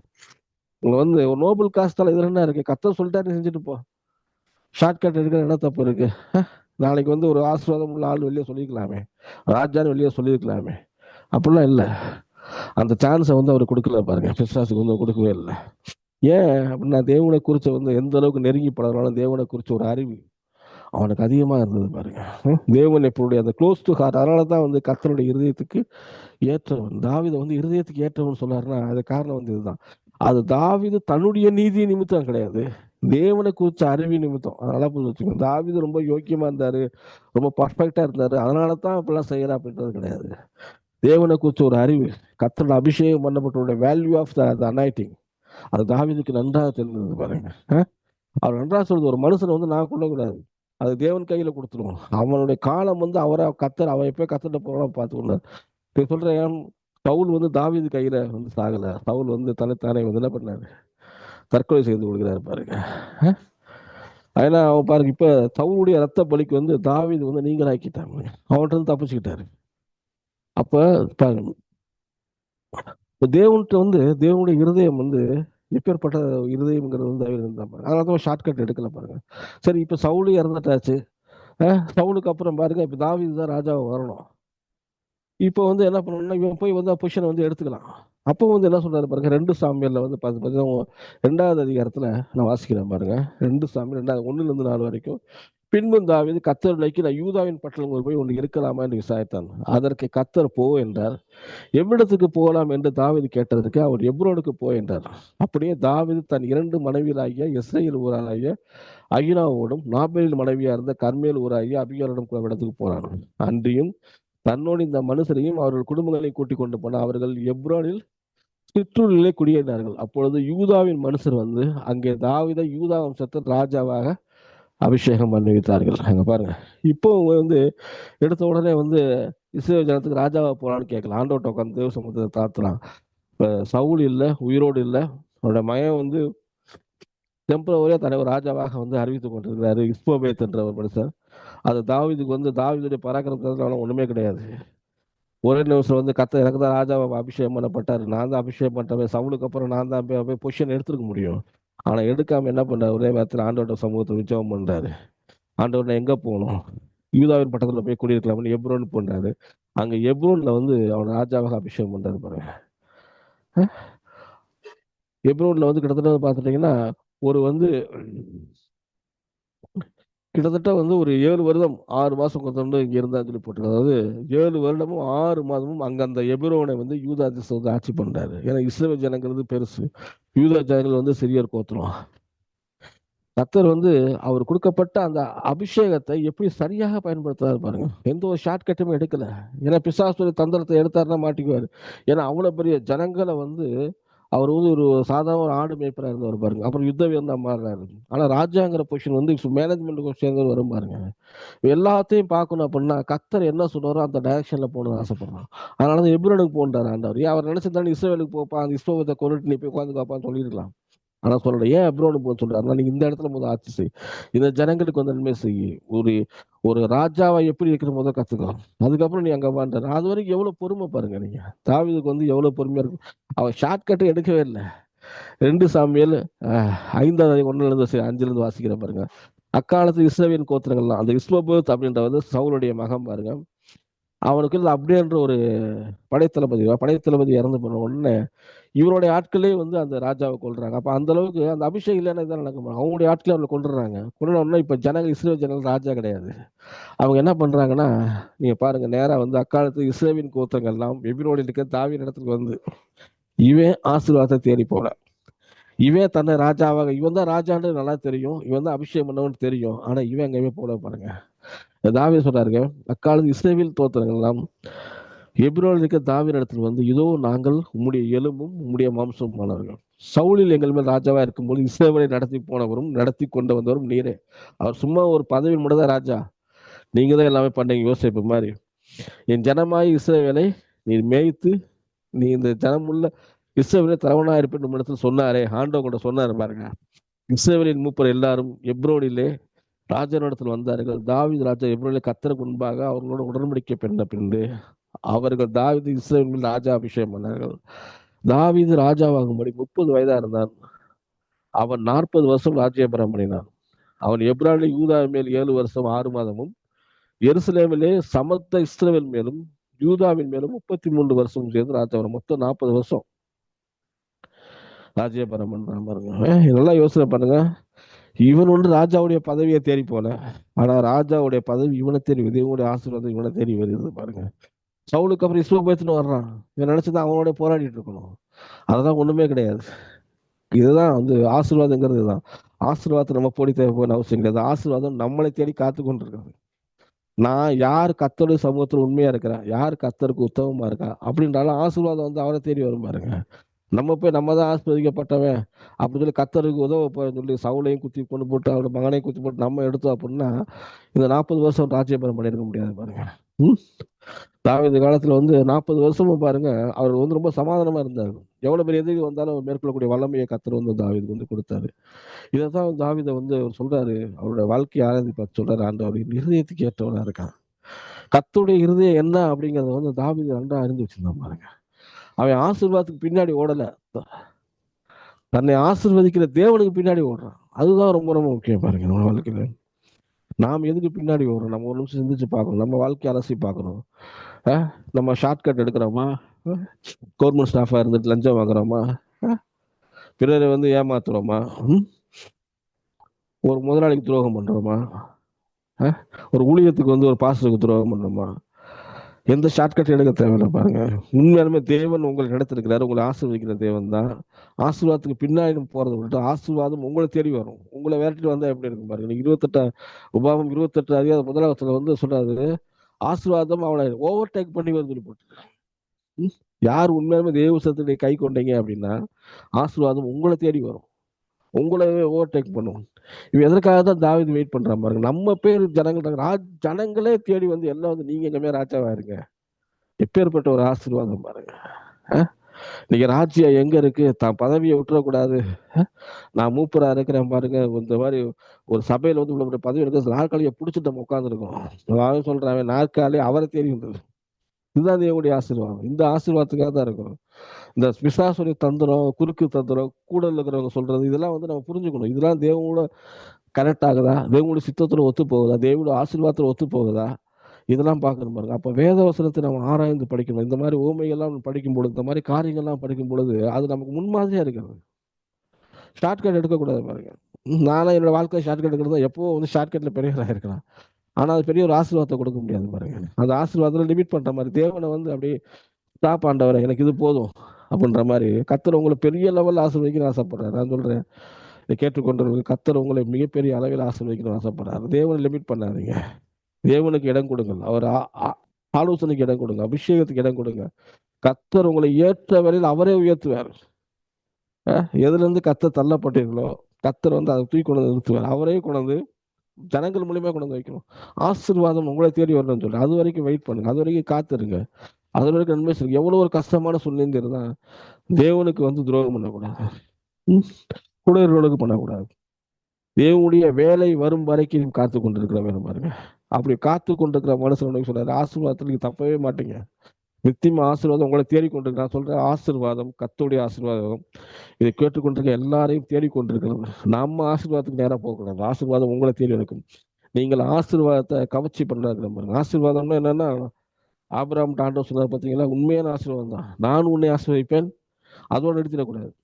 கர்த்தரை ஆசீர்வதிச்சா போதும், என் குடும்பத்தை ஆசீர்வதிச்சா போதும், என் சபையை ஆசீர்வதிச்சா போதும், என் பிசினஸ் அதோட நிற்க கிடையாது.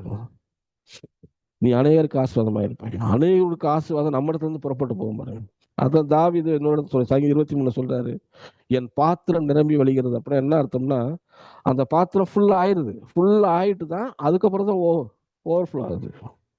இப்ப என்ன அர்த்தம்னா, தேவன் உங்களை முழுவதும் ஆசீர்வதிப்பார், உங்களை திருப்தி ஆக்குவார். அதற்கப்புறம் வர ஓவர்ஃப்ளோ வந்து உங்க மூலியமா தேவனுடைய ராஜ்யம் கட்டப்பட வேண்டும். உங்க மூலியமா அநேகர் வந்து உயர்த்தப்பட வேண்டும் பாருங்க.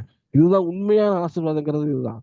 நான் என்னுடைய பேங்க் அக்கௌண்ட், என்னுடைய வயிறு, என்னுடைய குடும்பம் அப்படி இருந்தால் அது உண்மையான ஆசீர்வாதமே கிடையாது. ஒரு செல்ஃபா ஒரு இது பண்ணக்கூடாது பாருங்க. சுயநலமா வாழ்க்கை இருக்கக்கூடாது.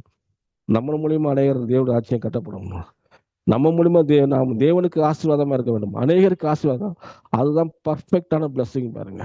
அந்த பிளஸ்ஸிங்காக தான் வெயிட் பண்ணிட்டே இருக்காரு தாவீது வந்து. அதனாலதான் வந்து பதவிக்கு பின்னாடி ஓடல. சவுண்டை குடைக்க 2 சான்ஸை கிடைச்சவன கொண்டுட்டு உடனே பதவி எடுத்துக்கல பாருங்க. அந்த காலத்து ராஜாக்கள் அதான் பண்ணுவாங்க. ஒருத்தர் எவ்வளவு சீக்கிரத்தை தன்னுடைய பேரரசை பெருசாக்கணும் தான் நினைப்பாங்க. ஆனா அப்படி சொல்ல, அந்த சான்ஸை அவன் எடுத்துக்கல. கர்த்தர் வந்து ஆசீர்வாதத்தை அவனை நோக்கி அனுப்புறாரு. ராஜாவுடைய பட்டத்தை அவனை நோக்கி அனுப்புறாரு. இதுதான் வந்து பாருங்க ஒரு காந்தமா ஒரு மேக்னெட் மாதிரி இருக்குது. மேக்னெட் வந்து அப்படி இரும்பெல்லாம் அப்படி கவர்ச்சி பண்ணும் பாருங்க. நம்ம வந்து அந்த மாதிரி ஆசீர்வாதத்தை கவர்ச்சி பண்றதா இருக்கணும்னா நம்முடைய வாழ்க்கையில தனிப்பட்ட ஆவிக்குரிய வாழ்க்கை ரொம்ப ரொம்ப முக்கியம். வேத வசனம் ஒவ்வொரு நாள் ரொம்ப முக்கியம். தேவனோடுக்குள்ள ஒரு ஐக்கியம் முக்கியம். நம்ம ஜெபம் பண்ணுகிற ஜெபம் முக்கியம். வேத வசனத்துக்கு கொஞ்சம் அறிவு தான் உங்களை பிசாசின் தந்திரங்களை எது ரைட்டு எது ராங்க அப்படின்னு சொல்லி உங்களை வந்து கரெக்டாக வந்து பிரித்து கொண்டு போக பாருங்க. எது செய்யணும் எது செய்யக்கூடாது போகும். ஒருவேளை என்னோட ஆசீர்வாதம் தாமதமாக இருந்தாலும் பரவாயில்ல, நான் தேவனுடைய காலத்துக்காக காத்திருப்பேன். நீங்கள் முடிவு எடுத்தீங்கன்னா நீங்கள் ஆசீர்வாதத்துக்கு தப்பவே மாட்டீர்கள். கண்டிப்பாக ஆசீர்வாதம் உங்களை தேடி வரும். நம்ம ஜெபம் பண்ணுவோம். அன்பின் பரலோக பிதாவே, நன்றியோடு துதிக்கிற ஆண்டவரே, தாவீதை போல ஆண்டவரே, உங்களுடைய இருதயத்துக்கு ஏற்றவனா இருக்கும்படி எங்கள் கர்த்தாவை கேட்டுக்கொண்டுள்ளே இருப்பீர்களா. நாங்கள் வந்து என் பாத்திரம் நிரம்படுகிறது தாவீது சொன்னார் ஆண்டவரே. என்னுடைய பாத்திரத்தை முழுவதும் நிரப்பினேன். நிரம்பி விடுவதன் மூலியமா அநேகருக்கு ஆசீர்வாதமாக இருப்போம் ஆண்டவரே. நாங்கள் ஆசீர்வாதத்தின் சேனலாக நீங்கள் வைத்திருக்கிறீர்கள். நீங்கள் ஆசீர்வாதத்தின் ஊற்று ஆண்டவர். நாங்கள் ஆசீர்வாதத்தின் சேனல் ஆண்டவரே. எங்கள் மூலியமா ஆசீர்வாதம் அநேகருக்கு கடந்து போறபடி நமக்கு நன்றி செலுத்துகிறோம் ஆண்டவரே. நான் உன் ஆசீர்வதிப்பேன், நீ அநேக ஜாதிகளுக்கு ஆசீர்வாதம் சொன்னீர் ஆண்டவரே. ஆபிரகாமுக்கு அநேக ஜாதிகள் தேவனுடைய சுவிசேஷம் எங்கள் மூலியமாய், இந்த ரேடியோ மூலியமாய், இந்த ஒவ்வொரு மினிஸ்ட்ரி மூலியமாய், ஒவ்வொரு விசுவாசி மூலியமாய் கடந்து போகட்டும் ஆண்டவர். தேவனுடைய ஆசீர்வாதம் ஒவ்வொருத்தருக்கும் ஆண்டவர் சுவிசேஷம் மூலியமாய் போகட்டும். அவருடைய தனிப்பட்ட வாழ்க்கை ஆசீர்வதிக்கப்படட்டும். அவருடைய குடும்பங்கள் ஆசீர்வதிக்கப்படட்டும். அவருடைய பிசினஸ் ஆசீர்வதிக்கப்படட்டும். அவருடைய ஊழியங்கள் ஆசீர்வதிக்கப்படுவதா உடைய கருத்தில் ஒப்பு கொடுக்கிறோம். எங்கள் மூலியமா தேவனுடைய ராஜ்யம் ஒரு சிறு பகுதியை காட்ட உதவி செய்யபடி அவங்க நன்றி செலுத்துறோம். ரட்சகர் இயேசு கிறிஸ்து வல்லவன் நாம் ஜெபிக்கின்றோம் நல்ல பிதாவே. ஆமென். ஆமென். ஆமென். நன்றி பாஸ்டர் மார்ட்டின் அவர்களே. ஒரு அருமையான செய்தி. பிசாசின் தந்திரங்கள் என்பதை பற்றி நீங்கள் வேதாம ரீதியில் விளக்கத்தை கொடுத்துவிட்டு, சவுல் தாவீது இதுவரை கடந்த வேதாகமம் என்ன குறிப்பிட்டிருக்கிறதோ அதை மிக தெளிவாக விளக்கமாக உங்கள் அறிவின்படி விளக்கத்தை கொடுத்தீர்கள். உங்களுடைய செய்தியிலிருந்து அநேக காரியங்கள் என்று கற்றுக்கொண்டோம். அதாவது அபிஷேகம் பற்றவர் மீது கை போடக்கூடாது, அப்படி ஒரு எண்ணம் அவருக்கு வந்ததன் காரணம் அவருடைய மனமும் இயேசுவ மனம் உண்டு. அருமையான செய்தி கொடுத்தீங்க, மிகவும் ஆச்சரியமாக இருந்தது. கர்த்தர் உங்களையும் உங்கள் ஊழியங்களையும் கையிட்டு செய்யும் காரியங்கள், குடும்ப காரியங்கள், சபக்காரன் அனைத்தையும் தேவன் அபரிவிதமாக ஆசீர்வதிப்பாராக. ஆமென். ஆமென். ஆமென். இதுவரை நேரமும் 2வது செய்தி கொடுத்தவர் பாஸ்டர் மார்ட்டின் இந்தியாவிலிருந்து. ஒரு நல்ல செய்தி. பிசாசின் தந்திரங்கள் என்ன, சவுல் ராஜா நடந்த சம்பவங்கள், வேதாம் என்ன சொல்லுங்கள் என்பதையும் தெளிவாக சொன்னார்.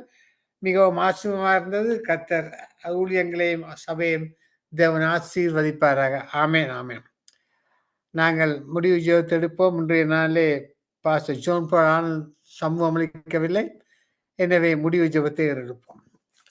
அன்பான பரலோக தகப்பனே சுவாமி, இந்த சங்கம வானொலியின் வார்த்தைகளின் வெளிச்சத்திலே கர்த்தாவே நடந்த ஒவ்வொரு நிகழ்ச்சியின் நீர் ஆசீர்வதிக்கு தாழ்ந்து கொடுத்த பிள்ளைகள் சிஸ்டர் கருணா, சிஸ்டர் டோலி, உமது பிள்ளைகள் வந்து நீ பிரித்திருத்த பிள்ளைகள் தாழ்ந்து கொடுத்து நாமத்தை மயப்படுத்தாத சுவாமி. அந்த பிள்ளைகளை ஆசீர்வதியும், குடும்பங்களை ஆசீர்வதியும், அந்த குடும்பங்கள் கையிட்டு செய்யும் ஒவ்வொரு காரியங்களையும் நீர் ஆசீர்வதித்து வழிநடத்த வேண்டுமாக செபிக்கும் ஐயா. இந்த நேரத்திலே சுவாமி தேவ செய்து கொடுத்த பாஸ்டர் விக்டர் போல் பாஸ்டர் மார்ட்டினை கொடுக்கிறோம். அருமையான கருத்துக்களை தெளிவுபடுத்தி சுவாமி, ஆழமான சத்தியங்களை கற்ற ஒரு கிருபை செய்தியே அந்த கிருபைக்காண்டி இந்த செய்திகள் மறு ஒழிப்பிலே போகும்பொழுது அநேகர் கேட்டு ஆசீர்வாதத்தை பெற்றுக்கொள்ள நீர் கிருபை செய்ய வேண்டுமாக செபிக்கும் ஐயா. இன்றைய நாளில் மீண்டும் சிஸ்டர் ரஜினி அலங்காரமணியும் பாசுதோன் பாலந்தையும் பாதத்தை ஜெபிக்கிறேன் சுவாமி. இந்த கற்றா சேஜரியிலே உமது கை தொடப்பட்டு பரிபூர்ண சுகம் பெற்று மீண்டும் அவர்கள் வந்து இந்த வார்த்தையின் வெளிச்சத்திலே வார்த்தையை கொடுக்க கிருபை செய்ய வேண்டுமாக செபிக்கிறேன் சுவாமி ஐயா. இன்றைய நாளிலே இந்த வார்த்தைகளின் வெளிச்சத்தை தொகுத்து தந்த சங்கமா வானொலியும் சிஸ்டர் ரீட்டா, பிள்ளைகள், பேரு பிள்ளைகள், குடும்பங்கள் அனைவரையும் ஆசீர்வதியமானவர். இன்றைய நாள் ஒரு ஆசீர்வாதமான நாளாக, மனமகிழ்ச்சி நாளாக மாற்றினதே இந்த கிருபைக்காக உமக்கு நன்றியானது. தொடர்ந்து இந்த செய்திகள் மறு ஒழிப்பிலே போகும்போது சுவாமி கர்த்தாவே, இந்த கேட்கிற பிள்ளைகள் இந்த சத்தியத்தை அறிந்து கொண்டு நீதான் உண்மையான தெய்வம் என்று கண்டுகொள்ள நீ கிருபை செய்ய வேண்டுமாக எல்லாம் வல்ல இயேசு கிறிஸ்துவின் அதிகாரமுள்ள நாமத்தினாலே ஜெபிக்கிறேன் பரமபிதாவே. ஆமென் ஆமென். நான் எல்லோரும் ஆத்மாவே சொல்லி முடிவு கொண்டோம். சிஸ்டர் டொலி மைக் ஓன் பண்ணுங்க. ஆமென் ஐயா.